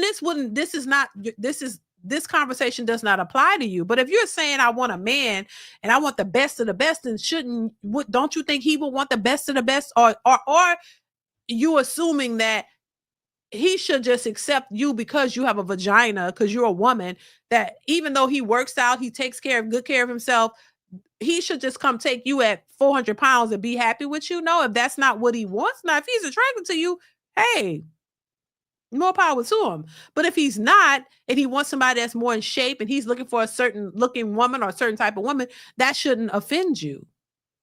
You can want what you want, but what you want got to want you back, right? Oh my God. So nobody is saying you can't want a certain thing. You can want what you want. But if what you want doesn't want you back, then guess what? You ain't going to get it. And you can manifest and do all you want. If they don't want you, if every time you come across a guy that you are attracted to and he's not interested, that's telling you right there, the type that you have is not interested in you. So either you go find somebody that is interested in you, or you do something to maybe make yourself more of what that guy is looking for. If you want it bad enough, that's all I'm saying. But the idea of women doing something to make themselves more appealing to the man they want is something that they don't want to accept. And I don't understand that.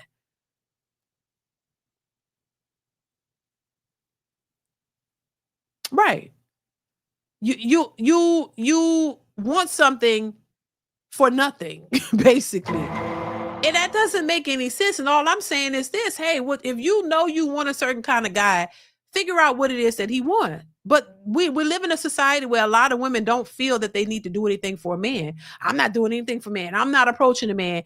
I'm not losing the weight for a man. I'm not doing this for a man. Do it for yourself. Who cares who you're doing it for? Do it for yourself. Just do it. Because a lot of them aren't doing it. You're not even doing it for yourself. So just do it. Because you might get a better outcome if you do it for yourself. But if you do it for yourself and you start getting approached by the men that you want, then you get what you want, boom. The result is still the result. You know what I'm saying? At the end of the day, it's still the result.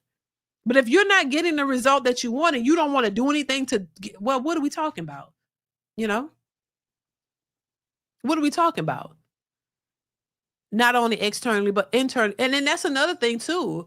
The mentality. That's why I talk about mentality as well. Yeah, not just on the outside. Right, Eugene. Yeah, that too.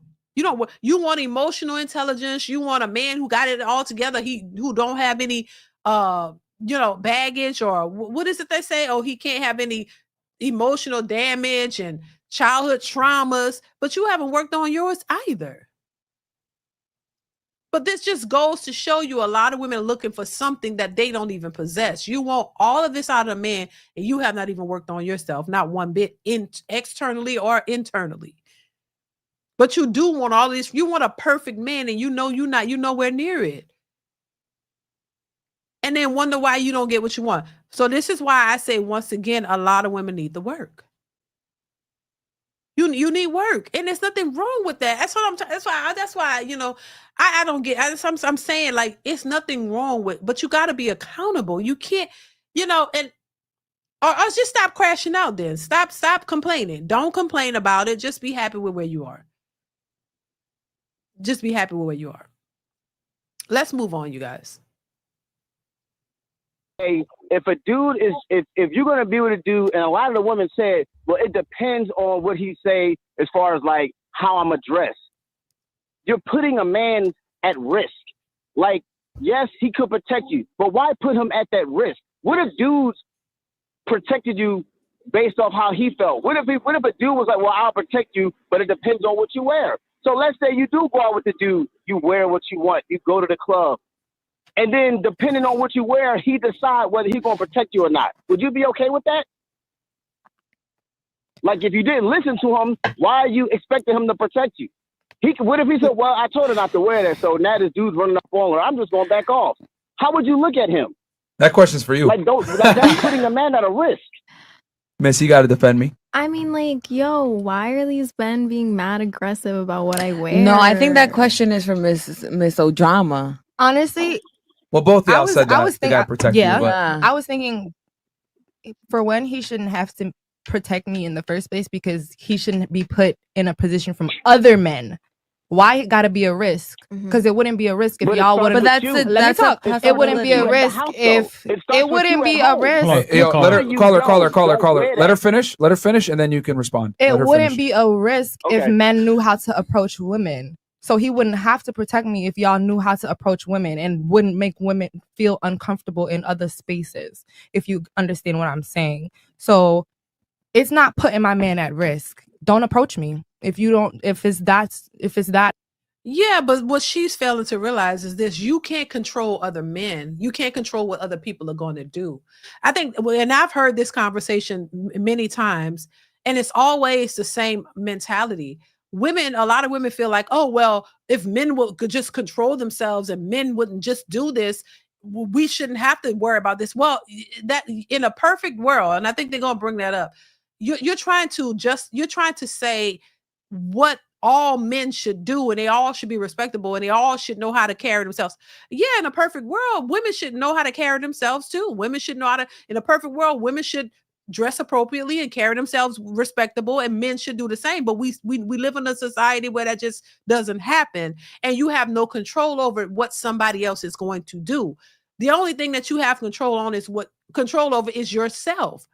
So if you know that there are crazy people out here, then why wouldn't you want to present yourself in such a way that would, that would not allow that to happen, or give yourself a better chance of that not helping? What she's going to talk about, mitigating risk, which means you want to put yourself in a position to get the least of that as possible. You don't want to attract the crazy or rile them up, but a lot of women don't feel that they need to do that. So, and then, and secondly, you got to ask yourself, why, if you have a man, would you want to put yourself out there like that? That's what I'm saying. If you got a man, why would you want to dress in a provocative manner? Why do you have to do that? You could look really nice. If you want to look sexy, you could still look that way covered up. You don't have to have your everything revealed, and you got a man. Who are you trying to impress? I'm pretty sure your man doesn't want you out there looking like a scandalous 304. You know what I mean? Why not have respect for you and your man? Why? You got to ask yourself, why do you want to put yourself out there like that when you got a man? First off. But they're not thinking that way. They use the same old talking point, like, oh, a woman shouldn't have to do that. There's a, so I'm just going to go out here with a little bit of mini skirt on with half my cheeks out, and men just going to have to control themselves. Well, you know that there are crazy people out there who don't know how. So why would you do that? Why would you tempt them? Is what it is. What it is. Let's continue. Difficult for you to understand and comprehend. Don't approach me. Regardless of what I'm wearing, don't approach me. My man's going to protect me regardless, because he's my man. I'm not going to be with someone who can't protect me, whether it's physically or even sharing some words with somebody. It shouldn't be a risk, but because you're missing the point. What's your point, you're going sweetheart? into it on a hypothetical. You said no man shouldn't approach you like that, but that's a hypothetical. In a perfect world, yes, men will respect the fact that, okay, she came with that dude, I'm going to back off. But that's a hypothetical. Most dudes will say, I'll give a fuck if she came with that dude. I'm going to wait till I see her walk off or go to the bathroom. And you don't think the problem is with the man and not with what I'm wearing? Clearly it is, Miss O'Drama, but I think it comes down to being a woman and setting your respect and your boundaries. Like, bro, you just seen me come up with daddy and you just waited for me to go off so you can come say something to me. Speak to me. Like, is that not a problem? But the problem is with what I'm wearing and the fact that I stepped out the house wearing what I'm wearing. He's saying men are going to be men no matter what. And in a perfect world, yes, they should be respectful and, just see what you're wearing and walk away. But in the reality that we live in right now, men are going to do what they do. So you knowing that, hey, to kind of curb the attraction and, the discrepancies, it's kind of like lessen the... He's talking about mitigating. He's basically talking about mitigating risk. Like, just like I said, people are going to be racist no matter what you do. It's your job to prove them wrong. He's kind of saying men are going to be men. Why not mitigate the risk and dress a little bit more appropriately so you don't put your man in a precarious position to his safety? Agree with that. That's what he's saying. I understand that. But if it makes you feel any better and you're hurt, I will dress much more nicer. I'm not hurt. I'm not hurt. I've been married for 8 years. My wife's from Brooklyn, and she don't have a ghetto bone in her body. Oh, and I do? No, I'm saying that to say, like you said, don't be the stereotype. Every time people hear that my wife's from Brooklyn, they don't even believe her because she don't act or talk like it and do all that. Fuck you mean? Wow, she don't do none of that. I feel offended. I feel offended. Like, I'm gonna keep it a buck with you. I was on page with you. I'm gonna let you finish, Bob. I'm gonna let you finish. Okay, that's cool. Okay. That's cool. That's cool. I fuck with Jamaicans. I'm gonna tell you like this. So you're not talking to a hurt man. You're talking to a man I'm a regular guy. I ain't no rich nigga. I'm a regular guy, but I still see this stuff every day. And I got a son, and I gotta warn my son about all of this. One day my son gonna be a man. I gotta tell him how the women to move it out here. If my son is 7 years old. I can't imagine what it's gonna be like when my son is finally 18, 20 years old. If y'all. Oh, and I say the same thing too. My youngest is 7, and I say the same thing. Like what is it gonna be like when they're 18, 20, out here dating? What is it gonna be like? What type of women are gonna be available for me and my husband's children? Like, what is it gonna look like? Because they're being raised to be respectable young men with standards, but so they're not gonna want to go and just take on single mothers and. My older children, They don't want that. They don't want no single mothers. They like, oh my God. They already looking at that like, nah, I don't have no kids.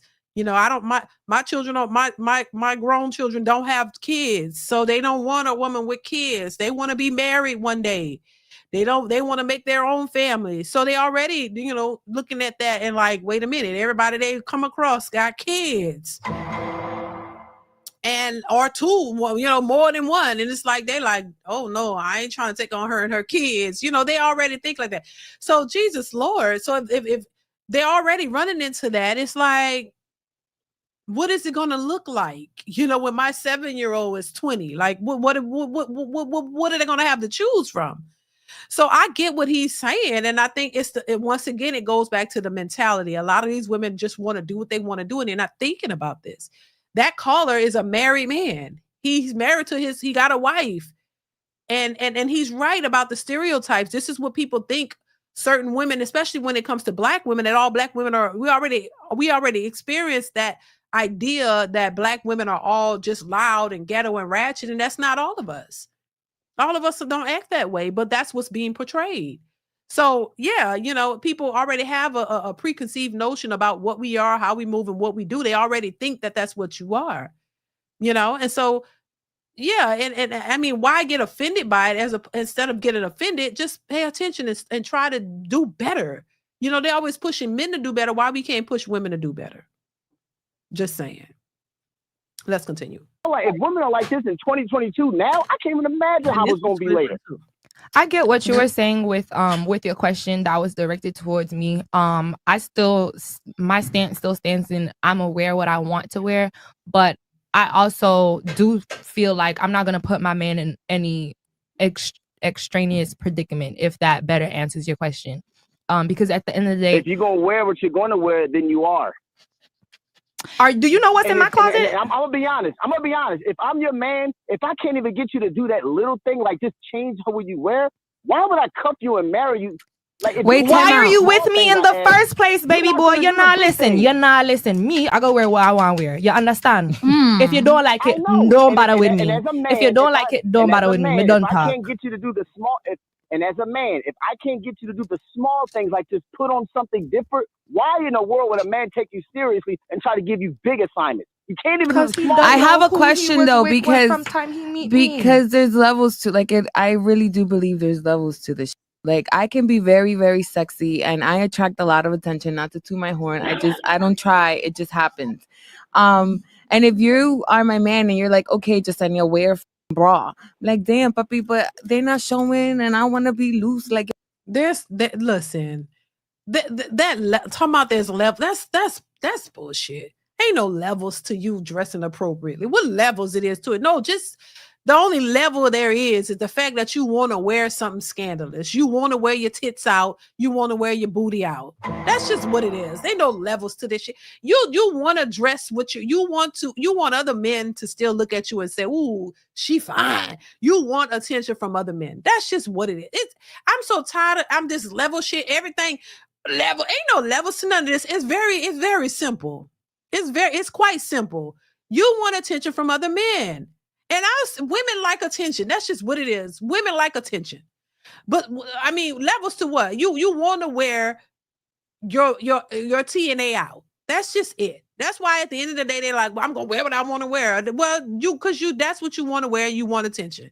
Even if you got a man. If you got a man, you might think, damn, as long as I got attention from my man should be enough. No, you want attention from other dudes.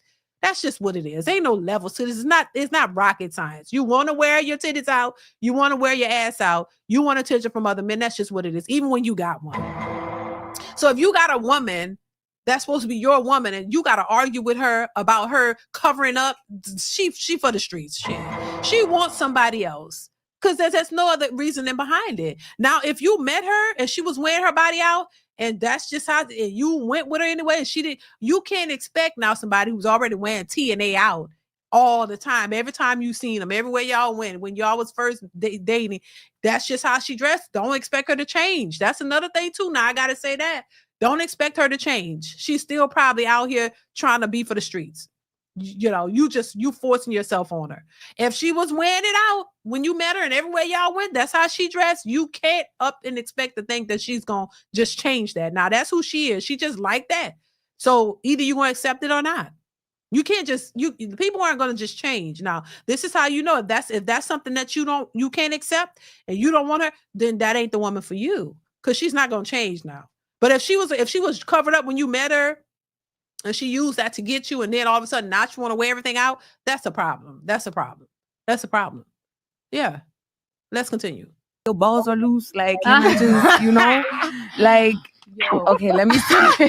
So but it depends. Like it just depends on why you want me to change. Like if you want me to change because you feel like, okay, I'm gonna have to step up and do something I don't want to because you're being scared at. She's going also. Then because as a man, it's my job to protect you, just like it's my job to protect my two daughters that I also wear. So my daughter's in high school now. If she goes out the house looking at somewhere, I'm gonna say, hey, you might need to change that. So if and as her father, you have that right. Provide and protect like y'all. She a little girl. Hold on. If it's a man's job to protect and provide like y'all all want, if he's telling you that, that's part of protecting you. Right. But you're literally saying, I'm gonna do it regardless. No, so does he fail his mission, or you're just not a submissive person? Because he's telling you, hey, just change that. And if you go, well, I'm gonna wear it anyway, I look good. Where do you leave him at that point? If it's our job to protect you. That's a very good question. Well, take me to a fine dining kind of experience where situation don't pop off like it would in the Bronx. He said it's his job to protect us. But now protecting us is putting them at risk. No. I'm about to merge what both of you guys are saying. Can I say something really quick? Yeah, I watched this show for... Okay, go ahead. Thanks. My bad. No, you good. Look, the reason why you guys feel secure in wearing whatever you want to wear while your man is there is because you know deep down there is a threat. Women can wear literally a freaking potato sack to their toes, bruh, and to their freaking forehead, and men are still gonna sexualize you. But you got what I'm trying to say? Let's be honest here, not to the same degree. Right. And they've done an experiment with this where they had a girl walking around in New York City, like dressed a certain way. Then they put her in a hijab with her body covered, and she got significantly less catcalls. But that's exactly what I'm touching base on. Yeah. Is deep down, we feel safer with that man, because if a dude jump out of character, because in a perfect world, not all men know how to approach women. Damn, that's why people know this right now, trying to figure out how to approach women. But, it's a risk. It's a risk. We can't, as a man, you gotta protect your king, babe, sometimes. 230-pound dude with you feel me? You gotta. He still has to minimize risk. No. He's trying to minimize as many risks as he can. I don't care if you, like you said, my guy, I don't know who said it, but one of y'all said, my guy's strong, he protect you. But he can't protect you from everything. He's not Superman. So it's our job as men to try to minimize as many risks as possible. Because you can't clear all the risks. You just can't. As we're trying to minimize them.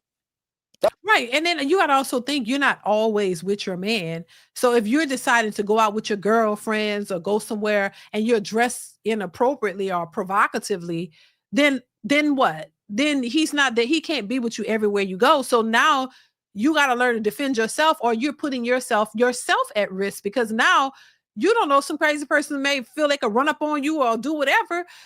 You're putting yourself in an unsafe position. You know what I mean? And you're at a disadvantage because, he's not going to be there with you all the time. So you have to think about that as well. Oh, sure, there are men who will try to approach or over sexualize you, or sexualize, or whatever you want, however you put it, even if you're not wearing your body all out.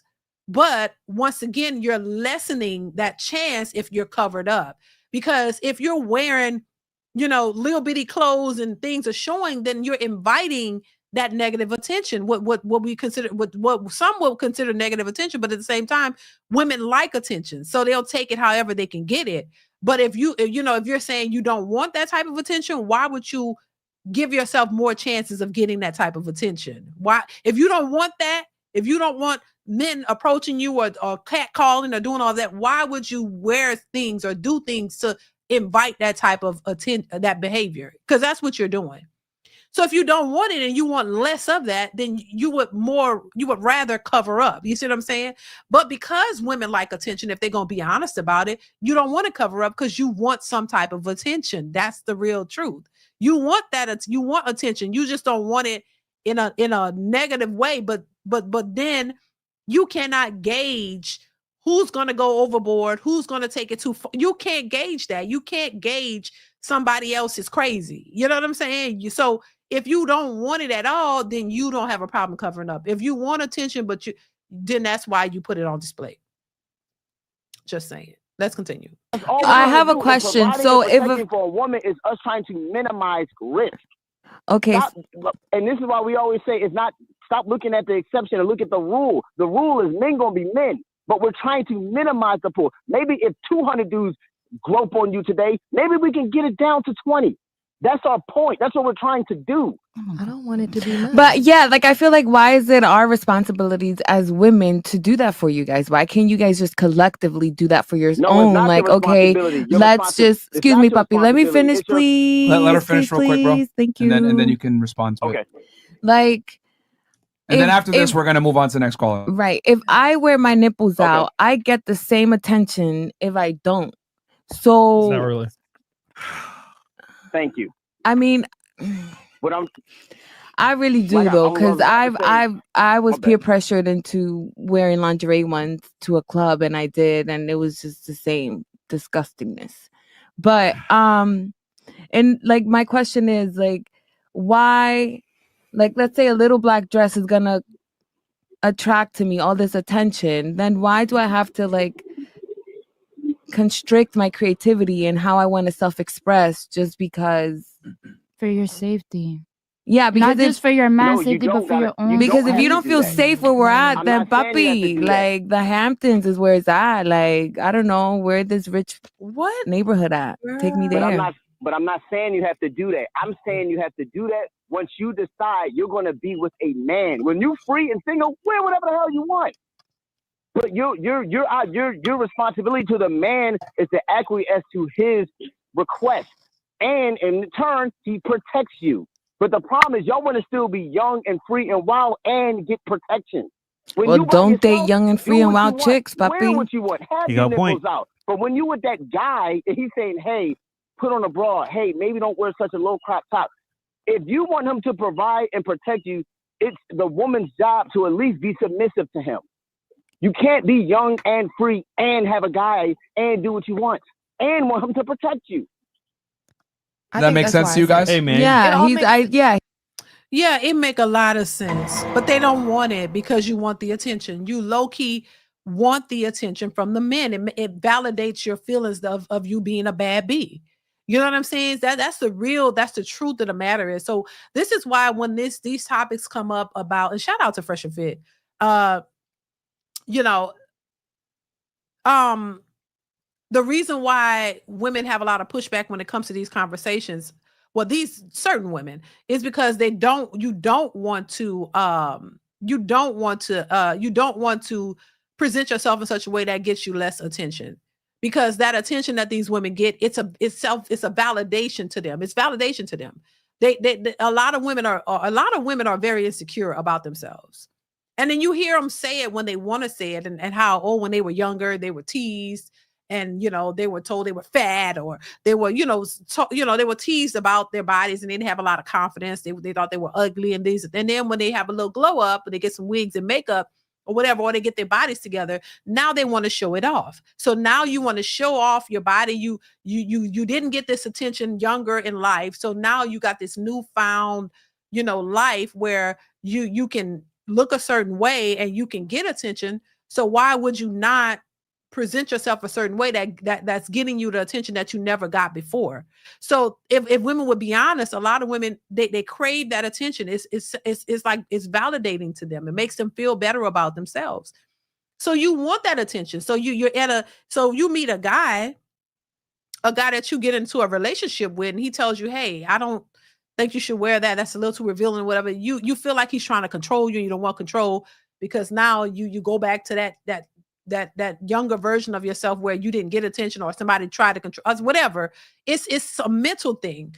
And now you're just like, no, I'm gonna wear what I want. And then if somebody tries to approach you or disrespect you, then you want this man to run like Superman and protect you and save the day. But if he's saying, listen, if you're wearing your tits out, then some man might be like, "Ooh, I like them tits," right? Because he can see them. Ooh, I like that, that. So if you're wearing it, you got to understand that you might get that type of attention. And if you don't really want that, you wouldn't wear it. But they wear it because you really want that attention. Because it makes you deep down inside feel good about yourself. So that's really what it is. You know what I'm saying? And you don't want to listen to a man. That's why they say, I'm going to wear what I want. I don't want a man that's controlling. No, but you want him to protect you and do all these things for you. But you keep that's why they say you're putting him at risk. You're putting your man at risk when you decide to dress provocatively. You could dress really nice and appropriate for wherever you're going. It doesn't, you don't have to put yourself on display all the time. Like, what are you selling it? Like, you know what I mean? You don't have to do that, especially you got a man. That's disrespectful to him and you. So yeah, I just, and I've heard women say this over and over and over. Oh, it doesn't matter. I can wear what I want because men gonna do. But you're not considering you're a man, the man that you're with. Like he said, if you're single and you want to go out there and dress like a 304, that's your business. Whatever comes of that, comes of that. You know what I mean? If somebody disrespects you got to handle that then. Or maybe somebody else will step in. I don't know. But that's on you. But you got a man, you are putting him at risk. A man don't want to have to take you out every time he take you out. He got to be worried about some man disrespecting you because you got your TNA out on display. He don't want to always have to fight you out there. And why would you want that? Why would you, every time you go somewhere, he got to be like, damn, I got to be on guard and I got to be ready because somebody going to say something about my girl. They're going to, so why would a man want that? That's crazy to me. But yeah, I think a lot of women get it backwards and they just want to do what they want to do. Like he said, you want a man, you want his protection, and you want to be, like a free and single type way to do what you want, but you still want him there for you. You want him to protect you. You want him to just do everything while you're just reckless with yourself. You're reckless with yourself. You don't respect him enough to say, you know what, I'm not going to wear this because I don't want he going to have to defend me. It's like they like that though. This is why I say a lot of women like the chaotic mess. They like the fact that their man would possibly have to fight for them every night, everywhere they go. They like it. It's a turn on to them. Like, oh, he could get in trouble. You don't know if something could happen. They're not thinking about the bigger picture. They just like the fact that, oh, he got to fight for me. And they like that. It's like a game to them. You know what I'm saying? It's ridiculous. But anyway, yeah, I think it's just crazy, child. Let's move on. I want to move on to this next clip that I have for you guys. This is Kevin Samuels. I want to get your response on this clip. So make sure you let me know what you think in the chat. Also, hit the like button, y'all. Please go ahead and hit the like button if you haven't already. Let's move on. Man is not interested in these so-called average women. Why do they impregnate them? Why do they get themselves tied and leave their children with these women? Over here, I deal strictly with facts, data, and statistics above anything else. That's correct. Okay. So you said if men don't want to marry these average women, why they get them pregnant? Yes. Okay. Well, let's first start off with the fact that 54% of black men are single and childless. 54% of black men have no children. 30% of black men are married. And the children that come out of that marriage are exempted from your statement. That is correct. So that gives us 54 and 30. That's 84. That means a full 80% of the children being made in the black community are being made by less than 20% of the men. So to answer your question is, why are women having children with men with multiple children who aren't married? And then women like you asking, why are the women picking them? You got me there, Kevin. Goddamn right I did. You got me there. Because you came in with that same old talking point that men are leaving babies everywhere. You said if these men don't want these average women, then why are they leaving them with babies? That is an accusation that men are having and they're average. That's not supported by the facts. See, no one's leaving children. Are these women starting out married? No, they're not. Then you know that if a woman has a child today with 33 forms of birth control, it is not like it was when we were coming up. If a child is born today, it's because a woman chose to bring it to term. The better question is, why are these women who share your reflection choosing to be single mothers? Yeah, he's absolutely right. And we talk about it all the time. And this is the narrative that a lot of women put out there, especially single mothers who say, oh, well, these men are leaving us with these babies and they're not taking care of their responsibilities. Now, while there are deadbeats that exist, there are. That is not the majority of the men out here. A lot of these women are creating children with the same group of men. It's a small percentage of men who these women are making children with. And and honestly, they're not starting. The majority of the women who are single mothers, they're not starting off married. They weren't thinking about marriage.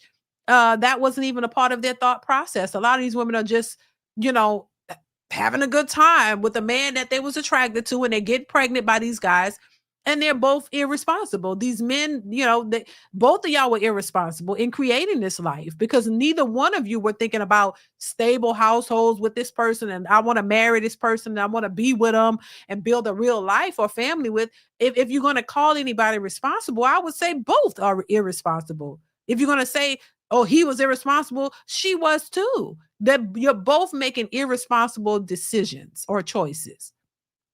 And a lot of times you weren't thinking about the future. You weren't thinking about creating stable homes and families. You were thinking about getting to the D, getting to the legs, opening, busting it open, and having a good time. And then as a result, a child came out of it. And then a lot of these women, decided to keep the child, and you decided you were going to raise it by yourself, that your child didn't need a father.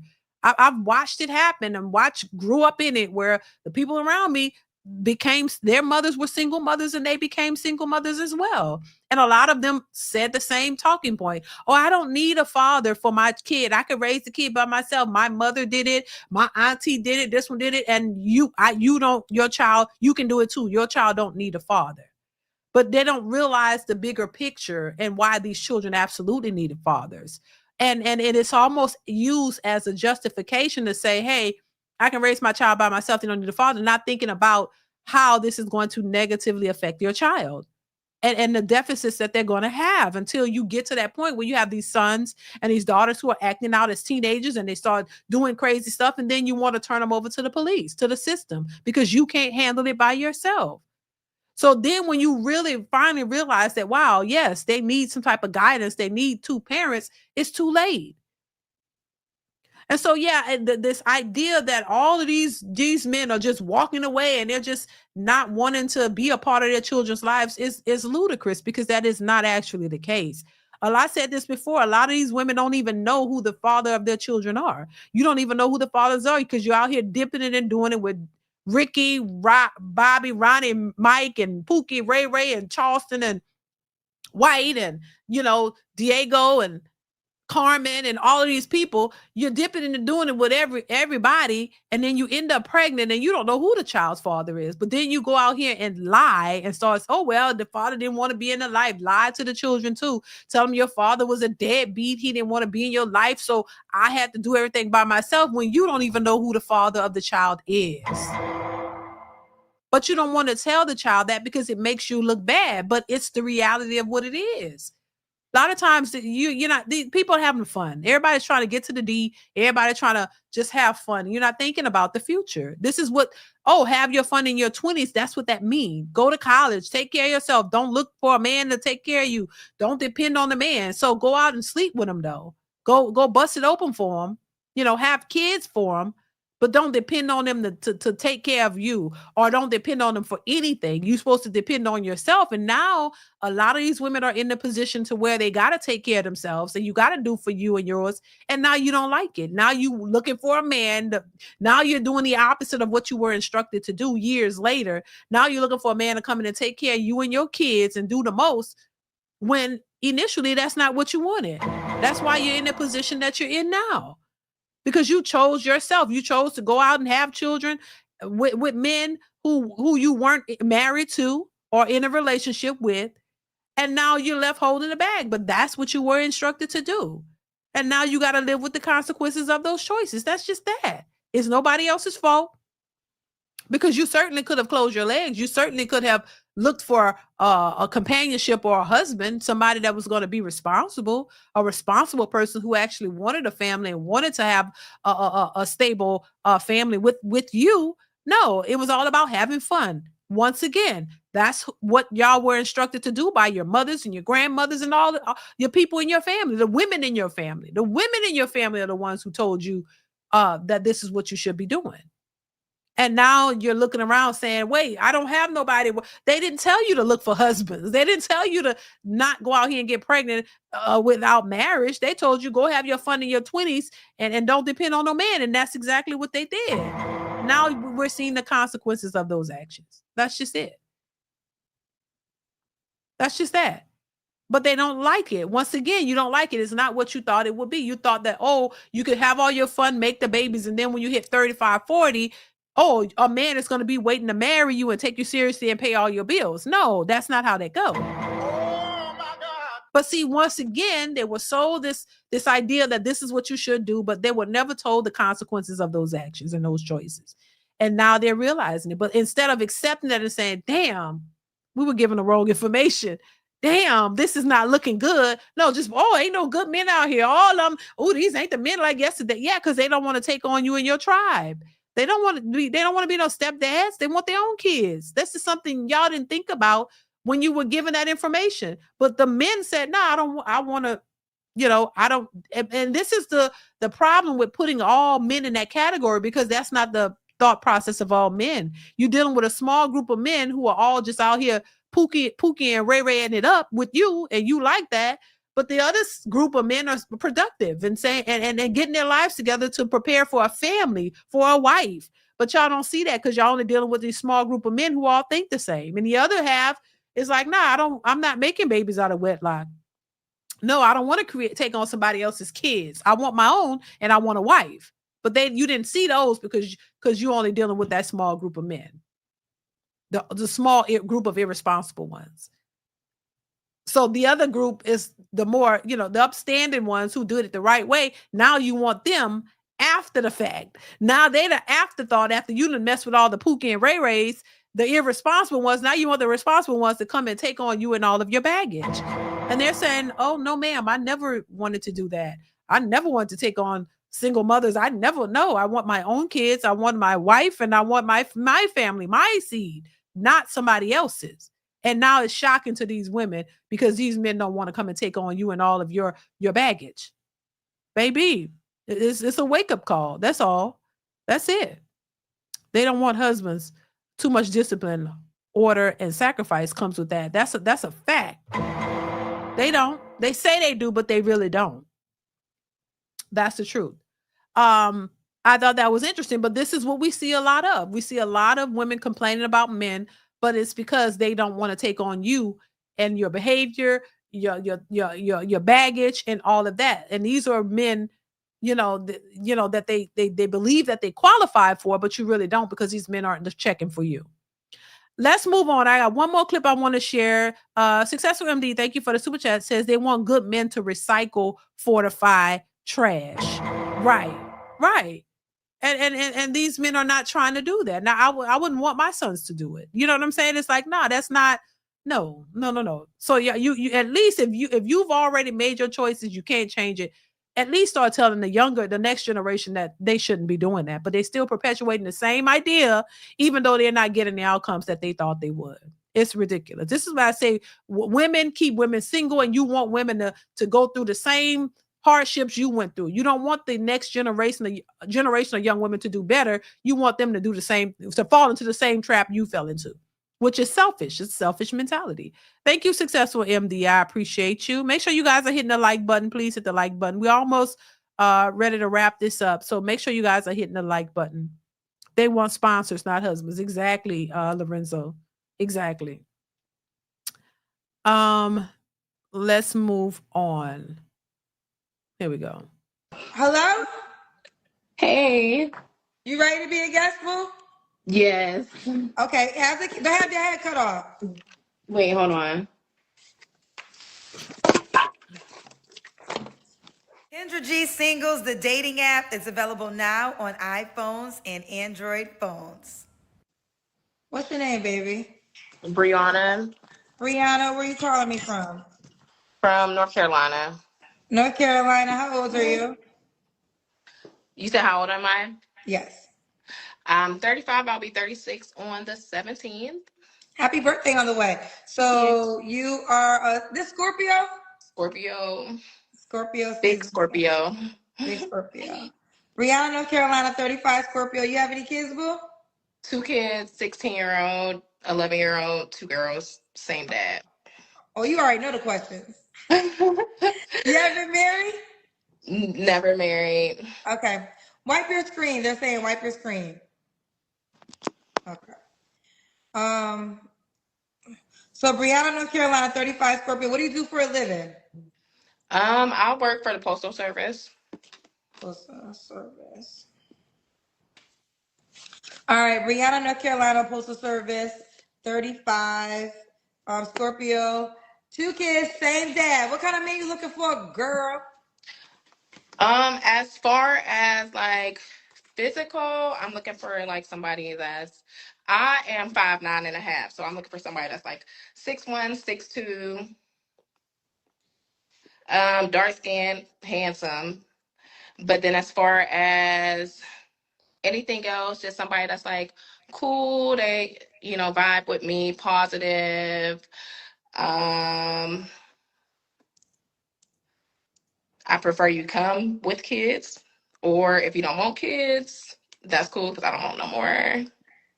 Okay, should want no more kids. Should he? What are your deal breakers?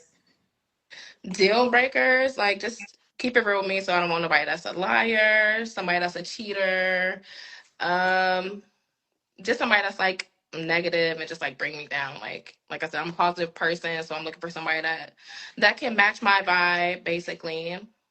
Okay, match your vibe. What does match your vibe mean? Can y'all tell me in the chat? What does match your vibe mean? Like what? Like match what? Like what is your vibe? Like what? I don't understand that match my vibe. Rack 9, thank you so much for the super chat. Says, imagine thinking every man would want you just because you got the title model as your occupation. Exactly. But that's the delusional mindset of a lot of women, Rack 9. They just automatically think that men would want them. You can't go around here thinking that. Once again, it's okay to be confident within yourself, but also not have these expectations that everywhere you go, somebody might want you. You may be cute, you may be attractive, but you may not be attractive to every man. Just like, women are not attracted to every man. Every man that thinks that, there are men out here that are, conventionally handsome, like what every woman like, oh, he fine here. But some women might be like, I don't really think he's, all of that. Some people think Drake is so handsome and I just don't see it. You get what I'm saying? So I don't see it. I don't see it with Drake. But there are a lot of women who think he's hot and fine. And I'm like, okay, that must be what you like. I don't see it. But that's why I say it's subjective. What one person might think is attractive, the other may not, So you got to keep that in mind. Everybody's not going to think you cute just because you think you cute, and just because others think you cute. Somebody else, that you might not be somebody else's cup of tea. A man might be like, I don't really, ain't she cute or she look good, but I ain't interested. So you got to always keep that in mind. But when you walking around thinking everybody's supposed to look at you as attractive, then that's a problem. You're gonna be in for a rude awakening, in my opinion. Thank you, Ragnar, and I appreciate the support. Yeah. Let's continue. Should he look a certain way? Like I said, tall, dark, and handsome is my type. I prefer him tall. Don't necessarily have to be dark, but I would say that's like about it. Okay, tall, dark, and handsome. Should he make a certain amount of money? I would say yes. I make about 70. So I want somebody to pretty much like match what I make, or if you make more, that's a plus also. Okay. 70 up, nothing less. Yeah. Nothing I don't less. feel like that's too much. Say again, baby? I said I don't feel like that's too much. It's not average. It's more than average. I feel like I'm a little more than average, so. I'm worth it. I'm worth it. Okay, break it down. They're gonna say it. What makes you more than average, girl? I mean, I'm like I said, vibe wise, I'm like positive, great mom, great cook. I work, make a decent amount of money. I don't know. I feel like I'm like I said, great mom. I'm everybody in my family's favorite, so I don't know. I feel like you just gotta get to know me to be like, okay. See, everybody in the family's favorite. All right, let's do the kitchen. Average at best 2.0. Yeah, that's what I'm gonna call this. Average at best 2.0. You know, she was struggling with that herself. Like that is not for you to determine. A man, you know, you feel, you know, remember our feelings are actual factual. You can feel whatever you want, believe whatever you want. It doesn't make it true. You know what I mean? She looks average to me. And then I think when men are looking at you, they gonna determine whether they believe that you're average or not. It depends on your results. What Kevin Samuels used to say, your results. Are you getting above average results? Are you getting above average men to take you seriously? Because that's going to be the determining factor, which a lot of women hate that the ball is in the ball is in the court of the man. That he makes the choice. They hate that. A lot of women hate that men have to make the choice because a lot of women want to feel they have the control. You only have control over what you choose to do. You can't control somebody else. So they hate the fact that the ball is in the court of the men, where men are the ones who get to choose and determine what's valuable to them. So you should think highly of yourself and have respect for yourself for sure. But when you talk about somebody else and what they consider, that's for them to determine. So if high value above average men are not approaching you, then that means you just might not be what they're looking for. So that means you're not above average. There's nothing wrong with average, in my opinion. So and you can't determine what that is for somebody else. They have to determine that.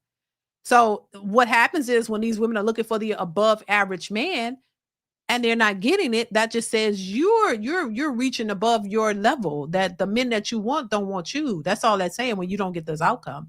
When they look at when the above average men look at you and they don't see you or you're invisible to them, that should let you know something. Just saying.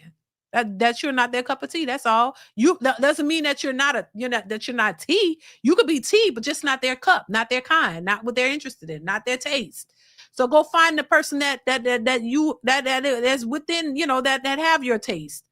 And a lot of times you realize you are average because you're getting approached by average men because you're average. There's nothing wrong with it. Successful MD, thank you for the super chat, says, then why is she concerned with a man's salary? Right. It's that's what I'm saying. So to me, Successful MD, when they say, oh, he got to make over a certain amount of money, you're picking a certain caliber of man based on his income. But I always think that that's stupid. That's me. I just think it's dumb because you're going off of how much money he makes, not his character and who he is as a person. The amount of money that he makes, they think that means discipline or it means this. No, there are a lot of men who make a lot of money who are not disciplined. And who could be a player from the Himalayas. In fact, the majority of the men who make all the money are usually players from the Himalayas. They don't want one woman, they want several because they can. So I just don't understand. But this is how they think, and they keep thinking this way, and I don't hear it changing. Thank you, Successful MD. I appreciate you. Let's continue. Okay. I don't know if you can really. Y'all be wanting to try that behind, child. Oh! You making it jiggle? Oh my god! I was just playing. I was just playing. When was your last relationship, boo? My last relationship, honestly, was my kid's dad. That was about 6 years ago. 6 years ago. Okay. Mm-hmm. You don't have to answer, but I'm gonna ask. When's the last time you was intimate with someone? I would say it's been a while, like March, April. March, April. Okay. Mm-hmm. 3 flaws you have to work on. I procrastinate. I don't know. Sometimes my mouth, I feel like I said, you got to get to know me to know me and know I am a jokester. I like to play a lot, and sometimes people can't take like my playfulness. So maybe that's something I need to work on. I don't know. Okay. And all you guys want, Flora? What did I say? I said procrastination. Oh, you said playfulness too. Yeah, like I play a lot. He plays a lot. Okay, fair enough. Why would a guy be lucky to be with you? I'm sorry, I didn't hear you. Why would a guy be lucky to be with you? I just know what I want as far as in life, as far as like a partner. I'm ready to settle down. I'm ready to just like explore with somebody and just like have a great time. Like I say, I have kids, they're older. I don't want any more. So I'm just ready to like, explore the world with somebody and build with somebody and have somebody that's like my best friend. Okay. And there you have it. Let's do it. We got Brianna, North Carolina, Postal Service. You want more kids? I don't want any more kids. Baby, I'm done. Shout out to her. Hopefully she get what she looking for. Dee, don't indulge how much of a player I am. Okay. These birds be lying. LOL, right. The only thing we want to know is what that oh, hell no. Oh my God. Oh Lord, no. Why women hate being average? Lord have mercy. Y'all love hot mess. Make sure y'all hit the like button. God damn it. Baby, okay. Child, these women, hopefully they get what they want. Shout out to her. Shout out to them. Hopefully they get what they want. You know what I mean? Because it's the same old talking points over and over and over. Oh, I'm because I make this and I'm that and I'm this and I'm gonna get this and I'm a high because I make well and I do well, so you have to do better than me, and I expect certain things from a man because I'm a high value woman. Basically, that's what they're saying. You want a high class man because you're a high value woman and you want this and you expect this and all that. And a lot of times they're not getting it. It's a single mother epidemic out here. A lot of these women are single and struggling. They don't know how to be in a relationship, for one. You don't know what it takes to have a healthy, stable relationship, for two. A lot of you don't qualify for the type of men that you want because what these men want is not you. And that's just what it is. Nor are you willing to do what's necessary to get what it is that you want from that said man. So it's going to be difficult for you to get what you want. A lot of women don't have it, and they're out here trying to pick up the pieces to figure out how they can get something like that, because a lot of these women don't want to work anymore. They want a man to come in and give them this soft girl life. You want a man to just do everything while you sit back and chill because you worked hard and you had babies for Pookie and Ray Ray, and Pookie and Ray Ray not leveling up or doing anything. So you're looking for this man to come in and do the most. You don't want to work with him. None of y'all want to go 50-50. You don't want to work with a man. You want a life of leisure. You want a princess lifestyle. You want what you see on reality TV and in the movies, this fairy tale. Man, come and just do everything while you can sit back and enjoy it. And that's not realistic. That's all. But you don't want to even offer anything to the man because you're tired of giving of yourself. You've given everything to Pookie. Now you're tired. And you just want somebody to come in and reciprocate what you gave to Pookie, because you ain't got it. You ain't never get it from anybody. You gave Pookie a place to stay and thought he was going to level up, gave him kids and all of that. Now you want a man to come in and repay you for that, child. That ain't happening for the most part. And I just really wish women would wake up and understand the truth and start to do something to make a difference for themselves and hopefully for the generation coming after us. That's all I'm saying, y'all. That's it. Classy, he says, what good are you to the 56% that don't have kids? Right. Thank you, Classy. I appreciate you for the super chat. Yeah, it's just crazy though. But this is where we are. Thank you once again, Classy. This is where we are. Seems like it's not changing anytime soon.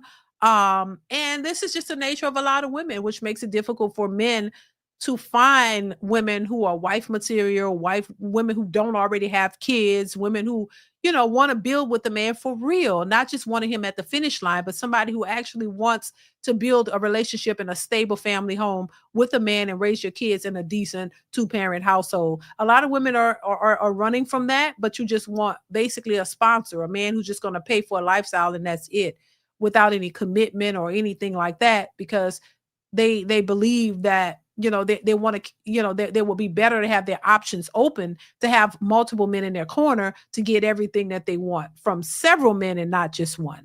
So that's really where a lot of women are. They want to have several men who's going to give them everything that they need without any commitment, so they can run around, bust it open for whoever, whenever they want, and still have these men just fund their lifestyle. That's what I think a lot of women are wanting, but even that's becoming more difficult to get because men just don't want to be tricksy like that anymore. So that's the way I see it.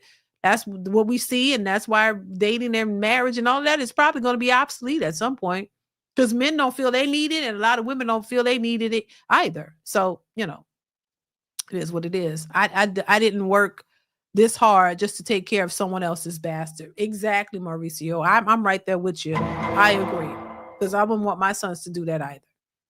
I really don't. So I get it.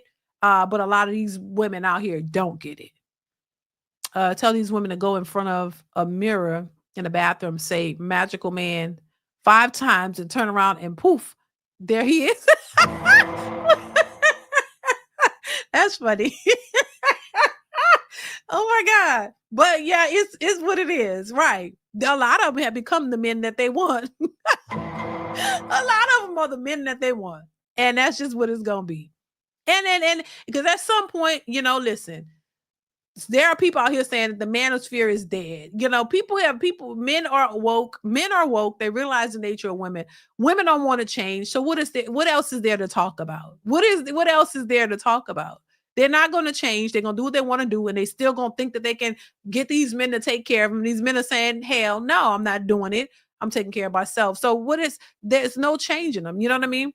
And so we could talk to with blue in the face. It doesn't seem like it's really changing much. Here and there, I see some women coming around and saying things, but is it really that you're coming around, or is just a talking point now? Because now it's getting more traction and more popular, because really at the end of the day, it's all about your actions, not just what you say, but what you do.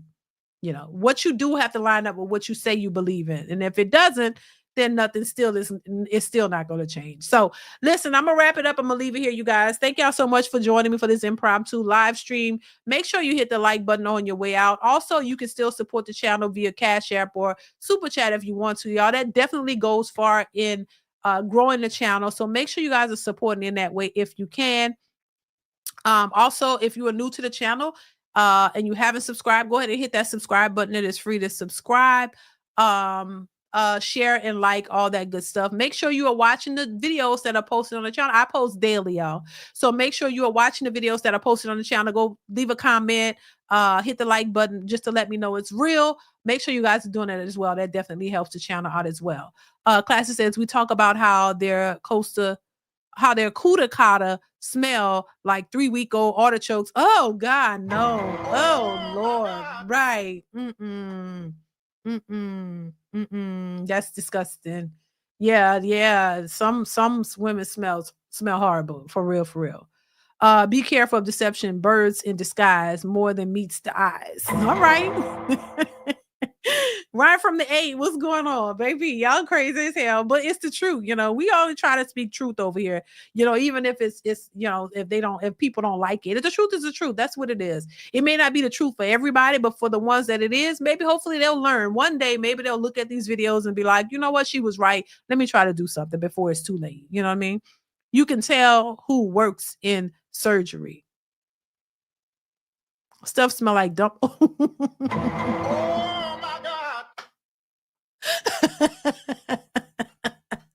Not dumpster juice. Dang. Y'all a mess. Damn. Oh my God. Oh no. Y'all a trip. But anyway, y'all, I gotta get out of here. Finish cooking my food. I done a lot of cooking yesterday, y'all. because that's how I do. I do a lot of my cooking early. So I cooked yesterday, majority of everything. And today we're just doing desserts and stuff. My daughters are cooking like baking cakes and stuff. So I got to go finish with some of that stuff. And then that's it. And we ready for Thanksgiving. Listen, happy Thanksgiving to all of you guys. I hope y'all enjoy your holiday. I hope you guys, have a great time and enjoy your families or whatever you decide to do. I hope you're blessed and enjoy your day. Of course, there will be videos posted on the channel tomorrow, but I don't work on Thanksgiving. And I'm thinking about this Friday, I may be back with a live on Friday. I'm not sure though. So if y'all don't catch me this Friday, make sure you catch me next Friday. If I'm not mistaken, I'm looking at the calendar. Next Friday, I will be doing the ladies panel. I think next Friday is December the 5th, right? Is it? Yeah. So next Friday will be the ladies panel. So that'll be the ladies panel next Friday. So if I'm not here on Friday, I'll be back next Friday with the ladies panel. So make sure you guys join in for that. That's going to be a good one. Hopefully we got some good people coming up. Also next Tuesday, which is December the 2nd, I'll be on Jeff St. James podcast, Ask a Brother podcast. I will be on there. So make sure 7 p.m. Central Standard Time on his channel. Make sure you guys join in over there. I will be joining him next Tuesday. So next Tuesday, for sure, on Ask a Brother podcast, and next Friday will be the ladies panel. All right. So make sure you guys tune in for that. Oh, happy birthday to her. Blue X. Happy birthday. And rest in peace to her.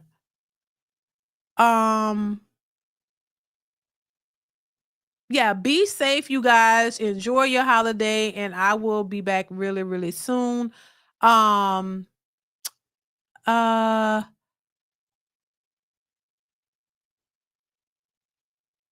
Yes, sir.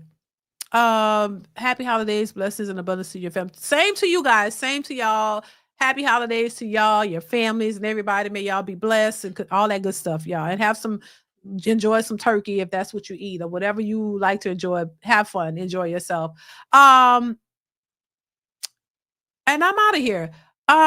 She says, do the Vivica Fox for me. Vivica Fox, child. Well, listen, I want a man who's going to take me shopping and who accepts who and what I am.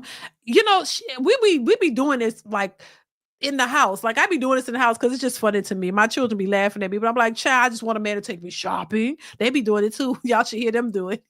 I just want a man to take me shopping, and who understands who and what I am, and not be intimidated by my success. She talk like a frog is in her throat or something. I don't know, but shout out to Vivica. I'm gonna leave Vivica alone. She did the best she could. You know what I mean? It's too late for her at this point, but you know what I'm saying? She did what she thought was right. Just a lot of them. She probably had a man who took her shopping when she was young, and she still want a man to take her shopping and not be intimidated by her. The fact that she's an actress. I don't know what man in his right mind would be intimidated by her, by her working. Like, they want you to work. That's why they're not taking you shopping, because you can take yourself shopping. That's the thing. Y'all become successful, and then you still want men to take you shopping. You don't need them to take you shopping now. Y'all successful. Y'all became the new men. You make all the money. You can take yourself shopping. You don't need to be worried about a man who doesn't know who and what you are. You know who you and what you are. You're successful. You became dominant. You're masculine. You're in control. You can do all that. Just you don't need a man. That's why it's difficult for a man to take you shopping and accept you for who and what you are, because that's not what he wants. Why would he accept you for who and what you are when you're not what he wants? That's what I'm saying. You're masculine. They don't want that. They don't want masculine, successful boss chicks who can take themselves shopping. Take yourself shopping. Shit. Ain't nobody got to take you shopping. You're successful, right? That was the whole point. So you don't have to depend on the man to take you shopping. You can take yourself shopping. How the hell you going to fight for a man for equality and the rights and the autonomy to go out and do what you want to do and become successful, have your own business? You don't need a man, right? You can do it all yourself, but then turn around and want a man to take you shopping and do it for you at the end of the day. Make that make sense. You fight to have this individuality, the rights to do whatever you want without a man, and then turn around just to want a man to do everything for you. Where does that make any logical sense? That's the foolery of the way women think. Like, come on now. You fought to be able to do it for yourself, but you still want a man to come do it. What? And when you don't get a man to take you shopping and accept you for who and what you are, you mean your masculinity and all of your glory, then he's not for you, and that's why you don't have one. And on that note, I'm out of here. Thank y'all so much. What's going on, Frank G Life? Thank y'all so much for being here. Shout out to you guys. Thank y'all once again. Hit the like button, y'all, on your way out, and I will see y'all really, really soon. I appreciate you guys so much. Make sure you continue to watch the video, support the channel. You can always still support via Cash App, you guys, if you want to support the channel.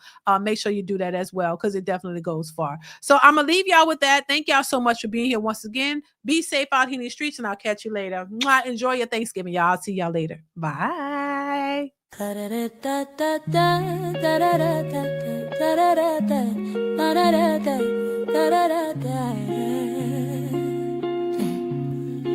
Hey, Diddy, it's time to start the show. Let's go. It's Diddy's reactions, turn it up, it's time to go. It's Diddy's reactions, tune in and enjoy the show. It's Diddy's reactions, what's the topic today? Look, you never know. It's Diddy's reactions, real life reviews with a real one for show.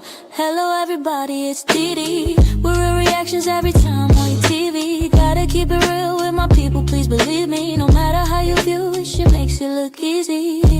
Different perspectives are always needed, and I know people ain't gon' see it how I see it. The way I view the news, my thoughts and understanding are undefeated. Our people deserve the real, and she's right here to bring it. It's Diddy's reactions. Diddy's reactions, turn it up, it's time to go. It's Diddy's reactions, yeah. It's Diddy's reactions, tune in and enjoy the show. It's Diddy's reactions, Diddy's reactions, what's the topic today? Look, you'll never know. It's Diddy's reactions, real life reviews with a real one for sure. Like, share, subscribe, we about to go live.